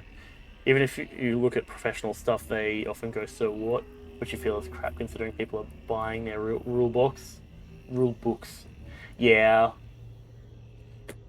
That's accurate. And that's the sort of thing where, like, at that point, it's like, okay, they're supposed to be professionals, but, like, how do you, like, I don't know, it's one of those things where often keeping an eye on stuff like how the public reacts to certain things can give you a rough justification. And even still, like, I always make it very clear to my players, I have the right and the reasoning, if I'm DMing, to make calls on whether I think things should be used or should not be used. Like, that's just how I do it, right? If you believe that something is good, but I say that it's not good and I'm the one who's DMing, well, sorry, but, unless you can give me a justifiable, like a logical argument for your case, otherwise I'm not going to approve it. Even if it is already core and it's already been brought in, I just much prefer to be safe than sorry, You have a 70, so we'll get you to do it and disarm and hopefully get a bit of stress heal. Very nice.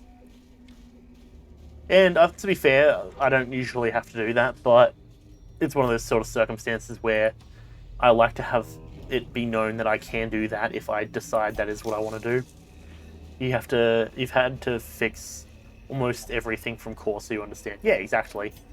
Like, at the end of the day, making it known to the players, like, hey, if I want to change this, I'm going to, is, I think, important and a useful thing for everyone to be aware of. Let's go for a judgment. 4 damage, not the best, but not the worst either. We'll go for a... Let's go for a blight on this one. Hopefully it procs. Yep, there we go. Very nice. And then we come over here and we hew these two. 12 and 7. A lot of the fixes years ago were just clearing out every broken thing first, and there was a lot of that. Yeah, that makes sense. Just basically going in and just cutting out everything, and then just going through step by step on things that should be brought in and make sense to be brought in. That's understandable. People would ask for obviously broken stuff, and you'd just be like, nope, that's fair. Yeah, because at the end of the day, realistically speaking, like,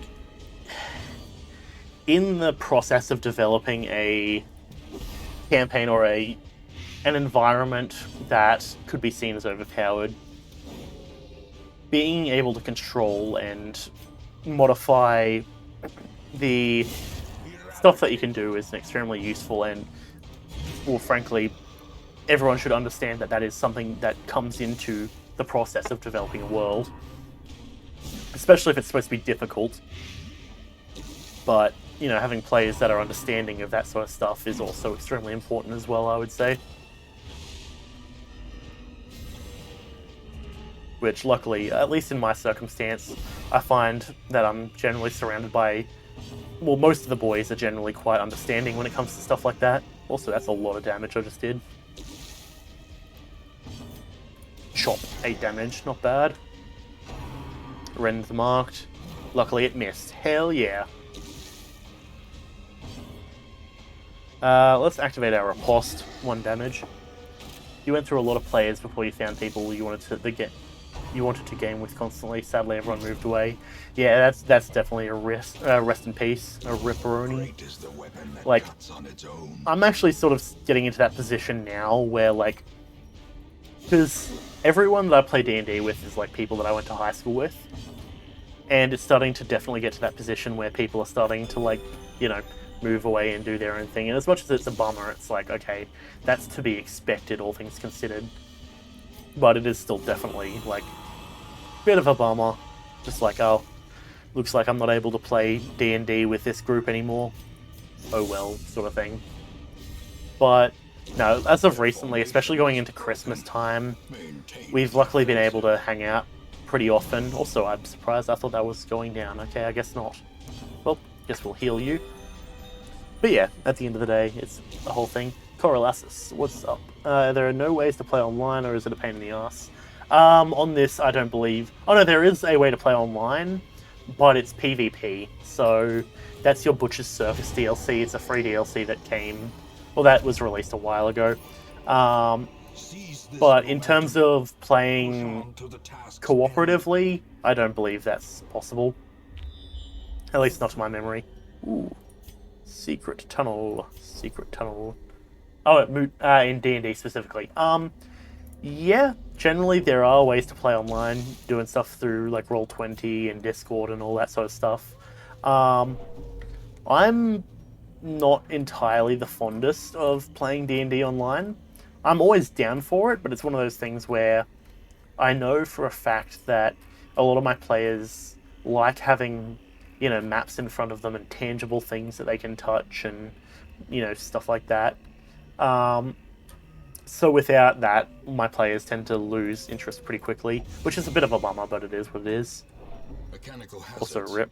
You can play online, but you never transition. There are good and bad points to it, you sure? Yeah, pretty much. At the end of the day, like with everything, there's good and bad points to it. Like, you know, it's good that you can play without actually having to be in the same room with people. Yeah.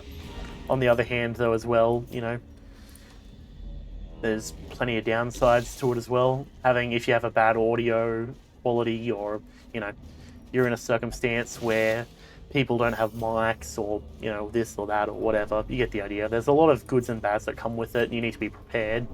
Not to mention the fact that some people don't bring dice or don't have dice of their own, which I usually am like, why do you not have dice if you're playing D&D? But some people do like to have, you know, or some people just don't buy dice and they just borrow it from friends, which you can also organise that yourself. That's the whole thing. But yeah, that's the same with chess. You enjoy playing it, but you head online, you enjoy it only in person. Not that you're good, but yeah, exactly. Same sort of stuff though. Like, it all comes down to the same kind of general concept of you can theoretically play it online. And I know that one of the boys, the one that specifically has, that's specifically the most outspoken in disliking doing it online. He did look at like Tabletop Simulator, and he was like, "Yeah, I like that," but yeah. Apart from that, he's been just sort of You used to have plenty of dice to pass out and play, but you gave them to a friend because, you know, who knows if you'll ever use them again. Yeah, that's fair. And as much as, like, because I like having my dice on hand, I have them in a jar, just like down like that way. And I like having them just so I can roll up characters every once in a while, but that's just because that's the circumstance I'm in. I've constantly got dice on hand because, well, I need to have dice on hand for whatever I use them for. But yeah, I guess it is what it is. At the end of the day, it's all circumstantial. To be fair, there's plenty of dice substitutes that you can access nowadays as well. Stuff like, you know, online rollers. You can just basically go, hey Siri, roll 1d6 sort of thing, and it'll just do that. I know that's something we used in my hero campaign when dice were starting to get stacking up, because we would be doing stuff like roll 12d6, roll like 20d4 sort of stuff of damage. And that was all stuff that we had fun with, or at least I very much had fun with. Let's hit us with a bolster. Nice, we got a crit buff. That healing, dodge up by 6. Dodge up by 6. Dodge up by 6. Oh, so it's a specialized buff, so blight skill chance up, healing up. Okay, that's cool. One streamer you watch most of his games are higher level and characters are doing stuff like 20d6. It's much easier to have it rolled on chat than on table. Yeah, exactly. And like not only that, but also that's the sort of that was one of those campaigns where the way I did it essentially was like that's because that's a hero one. So it's like okay, say Wolfgang, played by Matt. He's the one who doesn't like playing online, but he would be like, because they have stamina and all this sort of stuff, so it's like, he's like, oh, I want to do like a medium stamina attack, I want to shoot out a blast of flame to try and attack the enemy, and I'm like, okay, that'll be a dex save, so I'll roll a dex save. What's your DC? 15, okay, this one rolled a 16, that one rolled a 7, so he'll take half damage as he tries to dodge out of the way, the other one will take full damage. Let's say, roll 10d6. And so I just, go 10d8, 10d6. And of course it is one of those things where you could go as far as to ask, well, doesn't it ever feel like, you'll have bad days and good days with deciding dice? Which, yeah, of course, some days it'll be like, roll 68, and the players are like, but we did this big attack, shouldn't it be a bit more than that? And then I go, yeah, I guess I'll up it a bit, or nah. I'll do it based on ear and just seeing how it feels with everything. And generally I'd like to believe that, for the most part, that everyone is sort of comfortable with what it turned out to be like by the end. At least that's how I got the vibe from it. We'll use that. This expedition at least promises success. But yeah, and at the end of the day, it was still a fun campaign. I still look back on it and I always talk about it because, well, it's a really good campaign. Okay, that sounds like I'm talking myself up. It's a campaign that meant a lot to me back when I ran it, so naturally it's one that, we played for 2 years, so it's pretty big. And now also we've been talking about starting it back up, so I'm like, alright, time to get writing, I guess. Which I'll do at some point. I've been a bit busy with streaming and stuff because I've been trying to put in like extra effort to streaming, doing stuff off camera to prep for streams, etc. But that is what it is. That style of play is generally good for blades in the dark as well. GMs often do things by ear, mechanics are much lighter. You had considered learning the system, but even then you would modify it. You would rather make your own settings so you know everything. Yeah, exactly. Like that is, and that ultimately comes down to this play style. In that world, I took Hero Academia as a base, which actually that reminds me, Coriolanus. I did also make a note of other shows that I liked for the conversation we were having before. But yeah, we used Hero Academia as a base and just basically said, okay, the world has superpowers. Everyone has superpowers. You, lucky motherfuckers, as player characters, get to choose what powers you have, because no one else gets that privilege, I guess. And they're all like, cool, sounds good. So we worked together to roll up characters. I denied, abilities that would be too overpowered. I allowed abilities that would be sufficient, at the very least. If not sufficient, then like decent. That's why the characters ended up going relatively broad, telekinesis, fire, or flame throwing, stuff like that. And I'm like, yeah, but you know what? I'm cool with you being able to shoot flames out of your hands because that sounds dope as fuck. Let's go. You get the idea, etc. And so naturally, we just basically worked with what we had, and I think it turned out decently, all things considered. Okay. Well, we don't have holy water, so that cures nothing. We've basically finished here for the most part. We didn't get any holy water, because there's multiple things there that would have used holy water. Okay, decent chunk of cash. We can sell the debuff amulet. I don't suppose we can do that from here. No, we cannot. Fair enough. Wheeled Explorer, good. Zoophobia, yeah, that's fine. He took a lot of bites from many dogs. It makes sense he's going to get that. But yeah, and then so from having a base like idea, it allowed us to work with that quite a lot. Vastel. Did Vastel not get any other healing? No, she's still stressed. Okay. I don't know what the deal is with that. We have a decent amount of deeds. Can we come over here? 32, okay. Need a few more. We need to collect some of the crests. Oh boy. Cove Master is out doing something or other. She has left on a quest of personal hardship and pain. That's weird. Okay, sure, whatever works. Yeah. Ferrer's got rid of that. Cool. What do we got in here? Nothing worth it. You'll have to give me your list at some point. I can't remember the one you said you loved, but you checked and it wasn't on Crunchyroll. Rip. Yeah, true. Yeah, the one that immediately comes to mind was hang on.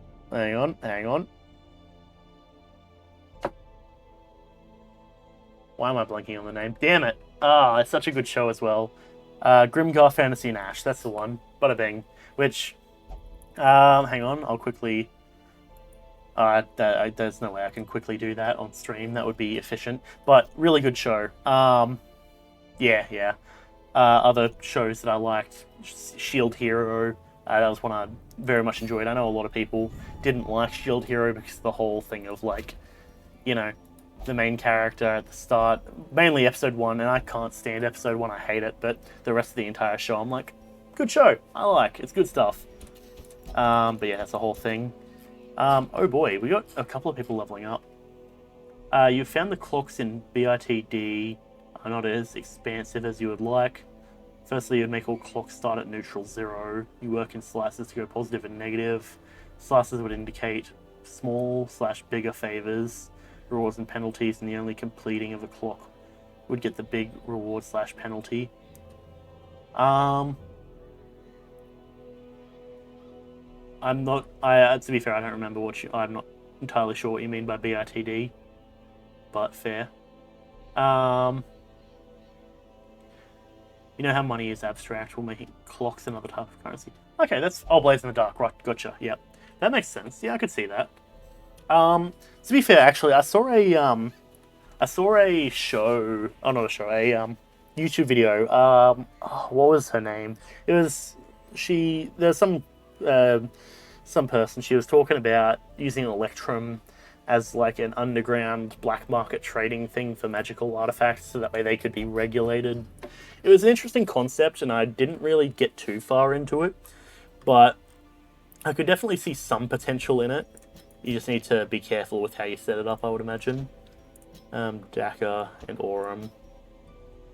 And then we'll take... maybe instead of you, we take Misnage. Barbaric Yorp. So we have our stun. Yuri, how's it going? Twitch almost died earlier. That's a bit of a rip. Though I'm not particularly too sure what would have happened. We don't have any healer, do we? Of course we don't. Oh no, hang on. We have Phantosm. As opposed to Phantasm. Okay. We'll get this ability. Weakening Curse. Actually, hang on. We have Vulnerability Hex for Mark. The Fortnite event almost killed Twitch. Oh boy. Fair enough. You have many magical supernatural resources possible for money in games, but you have made settings before that you can just put them in when needed. It's like when Minecraft Steve broke Twitter. That's fair. That does make sense. Ghosts are a big part of Blades in the Dark, and so to easily make more supernatural currency. Yeah, I could definitely see it. Plus also having cool little bits and pieces.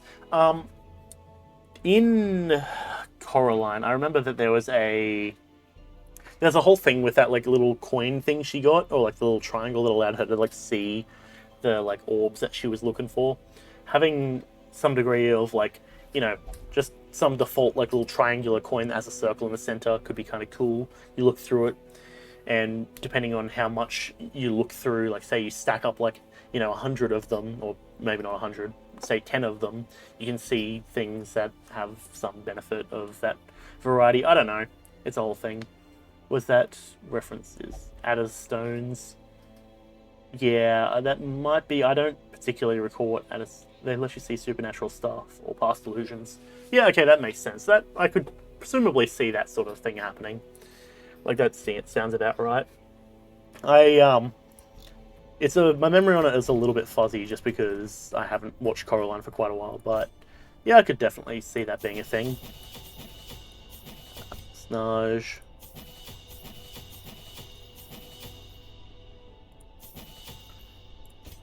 You're all good, and you're all good. Okay. Don't suppose I can make this any cheaper. I cannot. You're all maxed, and you're all maxed. Okay, cool. You've already included added stones in your low magic. That's fair.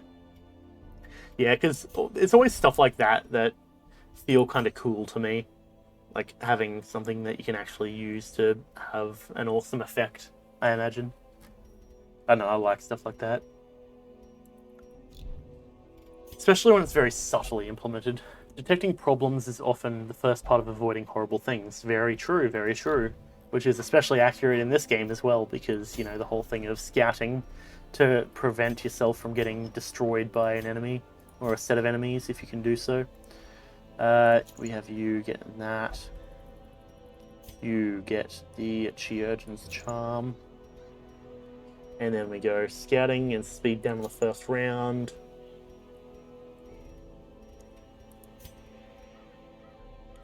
Dismiss's head, that could work, but we don't want to buff his stress if he's going to be getting a lot of it. Don't know how you can beat Monster X, at least you can avoid it. True, true. Okay, that actually cancels that out.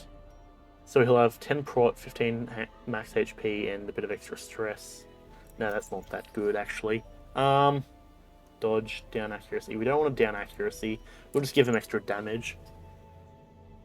Yeah, and that's one of those things that I feel like I need to implement at some point, where, or just having it so, you know, I'll have it where there's a lot of difficult bosses or like characters that instead of running in and attacking, that they have to like actively go out of their way to avoid and dodge. I think that'd be important and useful. You made it important for humanoids to survive. We have way more competitive species in fantasy worlds for the most part. True, true. Yeah, I mean, especially looking in terms of like, even just using base fantasy, you gotta try and justify how humans would survive when you're looking down at, or when you compare them to elves and orcs and dwarves and things that feel much more suited to the scenario. Like, that's the whole sort of thing that I generally tend to find is, in most circumstances, it's presumed that humans survive because they're adaptable. But, like, a lot of the time, adaptability isn't the only thing that comes into play. Virtue chance. Yeah, we'll go that one. Dodge, actually. Give her that one. Accuracy down, but HP and damage and stuff up.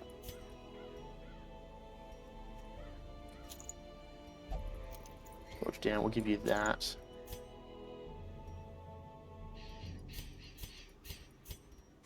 Yeah, that feels good to me. Okay. Let's get into this boss. We have extra damage and resolve experience for this exploration. 1, 2, 3, 4. 1, 2, 3. It's a medium difficulty. So we'll take 4 of them. Take 2 of them. Stack of torches. Anti-venom. 2 bleed. 2 keys. Sure. Simple folk. Also, a lot of species seem to control / master certain terrains. With enough species, we could get pushed out of all livable climates / terrains. Yeah, like, adaptability's good, but it's hard to adapt to somewhere that is just not, that's just not good for surviving. Can't go to mountains because dwarves are there, can't go to the forests, yeah, can't live in plains, centaurs are there, yeah. It's like, oh, do you want to go to the desert? Not really. Deserts suck. The smell of sulfur and gunpowder. I don't know, as someone who lives in Australia, let me just say that I fucking hate heat. Like, straight up. I can't stand the heat. It sucks. 1, 2, 3, 4. 1, 2, 3, 4, 5. So it's going to be over this way. And maybe that's just me, all things considered. But heat sucks. We had a 42 degrees Celsius day, which, if I'm not mistaken, is roughly 110 Fahrenheit the other day. And it sucked. Just in general. Screw that day. That sucked. And then thing is, I didn't even realize it because I was under the fan for the entire day. But then, like, the day after, it dropped down to like 39. And then the power went out, and I couldn't stream. And I was sitting here in my brick room under 39-degree heat, having a pain of a time. It wasn't a fun time. Let's just say that. Whilst you could make a setting where humans only live in the hottest, coldest, uninhabitable-esque terrain climate scenarios, but you'd have to make it that way from the get-go. Yeah, you'd have to set up stuff like that, or like from right off the bat, I guess. Nice. Annihilated. And yeah, that in itself sounds like a bit of a pain, not gonna lie. You couldn't live in heat like that. The weather is crappy in the UK, but it's survivable. True. Straight up, it was raining the other day. Like, I went upstairs after my stream yesterday, or actually it might have been in the intermission, and I just looked out after like all of the heat, and it was a lot less of a hot day, but I just look out and I just see it goes really dark and it starts raining, and I'm like, ooh, very nice. I like the rain. You're worse in heat than cold. Yeah, same. I can't stand the heat. Like, I know, you know, the whole thing of being an Australian, you have to get used to the heat, but I can't stand the heat. It sucks so much. Let's go for a stun again. Double stun, hell yeah. These guys are just basically not having any chance to do anything, really. 9 and 10, very solid. Come over here and chop this one, get rid of him. Stun wears off, back to the top of initiative. Chop.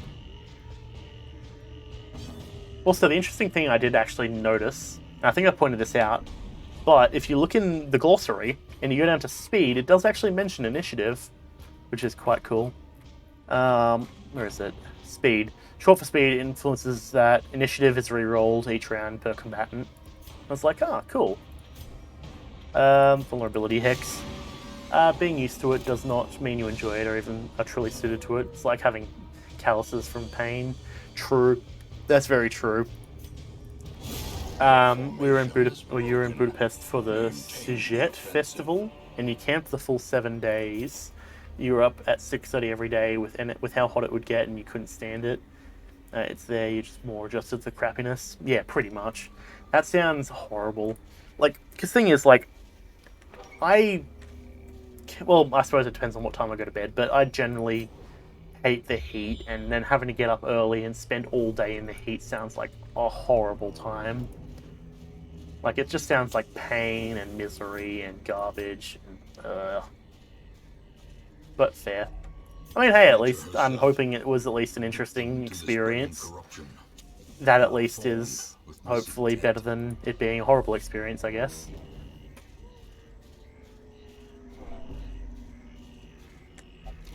Stashed heirlooms. We need to collect the crests. Get the shovel up in there. So I do think afterwards I might have to go back through the rest of the area, which should be right anyways. Room battle and curio. Perfect, yep, that torch was well placed, I reckon. Nice. Let's go for a double stun, hopefully. Nice, nice. Let us pull this one forward. Get over here. And marked as well. Let's just focus fire, chop, and of course it missed. I should have probably just focused it on the attack.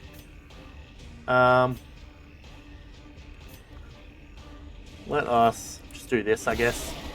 That was horrible damage. It was immense. You could just chill with a beer and interact with so many people from all over the world.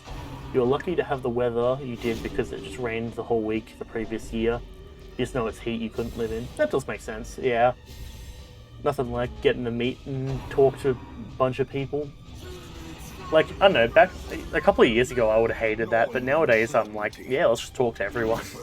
Like, it's chill. But, yeah, fair. You are marked. Should have actually probably used his turn to move back. Double chop. And, of course, the madman still has a slap bit of health left. Go figure. No damage from that. Get over here, crit. But, yeah, that's fair. Ooh. Charge. And, of course, double dodge. Go figure. Brr. Harmless swipe. 4 damage. That's pretty harmless, yeah, gotta say. The name is in fact accurate. Infacurate. Infacturate? I don't know. Anyways, yeah, fair. The horror. The horror. Demon pull. Get out of here. Give them no quarter.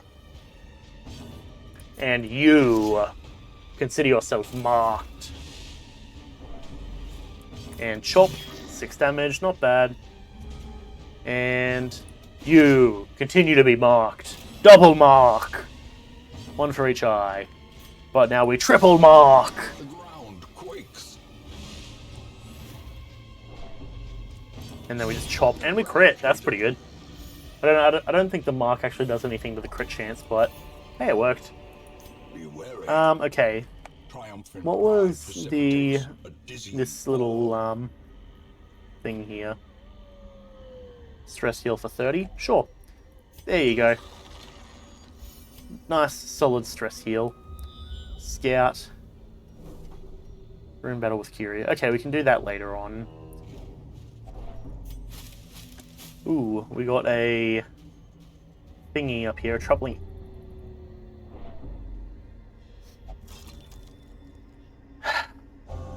Interesting. Okay, I would have preferred the other random positive quirk, but sure. Alrighty then. Luckily we know nothing's in here. And we got our scout. Oh boy, who would have guessed that it's the boss?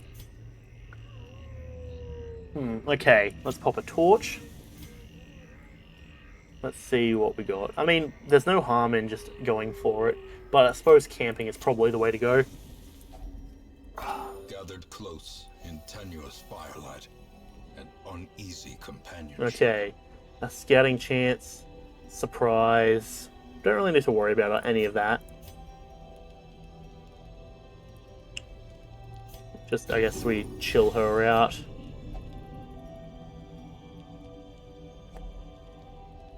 We don't actually even need to do that.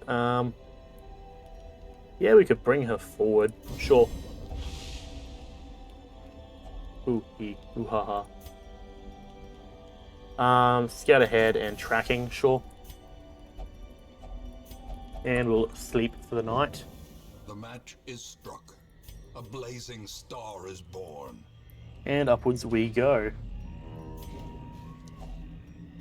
And use the anti-venom on the tree, because apparently trees just passively have poison now. Disarm that. We got the good vibes going into this boss fight, I think. A marvel of technology. A marvel of technology. Quadruple dodge, very nice. Okay, we can't stun, but we'll go up here and just Iron Swan to take out that fool. Nope, dodge, go figure. Okay, you, get out of here. Decimated. Decimated. Bah, get over here. Fire in the hole. Okay, boom. That's a lot of damage. On the brink, Oh, facing the that's abyss. not good.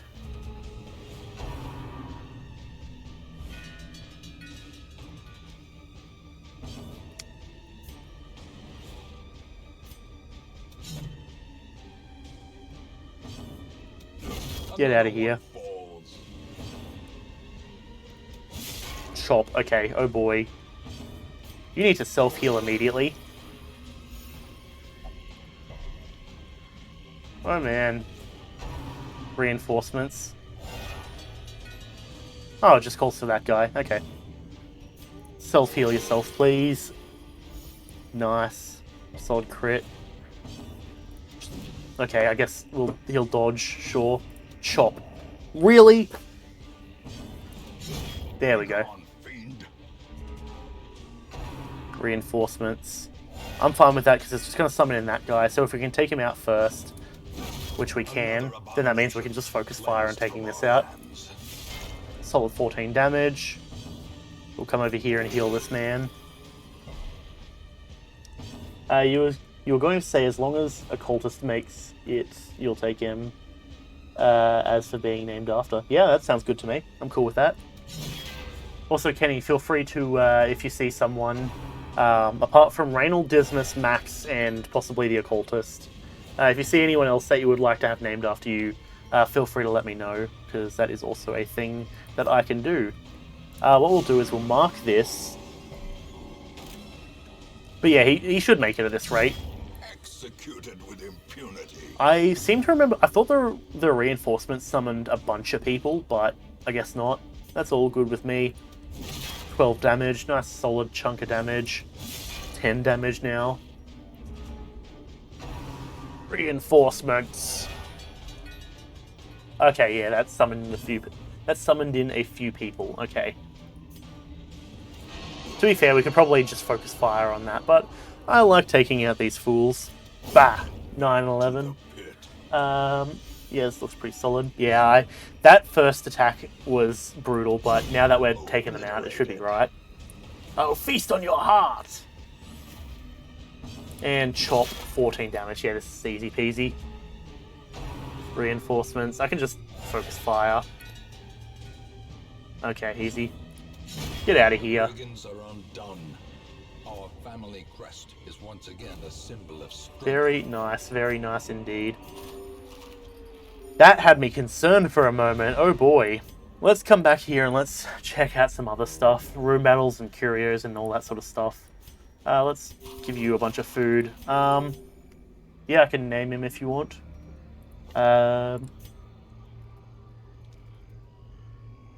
Molasses. Very fresh. He is doing pretty good at the moment, it looks like. You're good. Have a good one, though. I'll be back later. Awesome. Well, thanks for coming around. I very much appreciate it. I shall catch you whenever I catch you next. Sounds good. Ooh, there's a hunger check. That's a good thing we make sure we got a bit of extra food and some bone rabble, brawlers, and an acolyte. This we can deal with. We just yawp on them. Ah! Get stunned. Yeah, if there was 3 that got spawned, I would have just been like, nah, there's no way we're surviving this. Actually, 11 to 21. Oh boy. Chop. And I should have actually taken out the acolyte. That's fine. Destroy them all. I don't have purge, do I? Of course I don't. Go figure. Okay, well, you get over here. Stressful incantation on Coriolanus, or rather you. That's fine. We're gonna just come over here and use this chance to get a bit of a heal in. Should be right. Stressful incantation. They're really just aiming to get the occultists stressing out quite heavy at the moment. Okay, awesome. Emeralds. Do we want Remind emeralds? yourself that overconfidence is a slow and insidious killer. I'll tell you what, let's just eat... Oh, I just realized we've got an extra stack of food there. I didn't even see that. Okay, cool. Actually, you can swap, because we do want you in the front, because you get still a bit of extra damage for the next 2 battles. Okay. Now we'll just dip down here, and then we can come back around here. A sack. Wow, 50 gold. Waiting to be spent. I mean, to be fair, better to have the gold than to not. That's what I was looking for. Very good. Very good indeed. Chop. Bah! Get out of here. Very nice. Chop. Get out of here. Bah! Get out of here. Hell yeah, that's what I like to see. Pure damage output. Success so clearly in view. Or is it merely a trick of the light? Get rid of a quirk.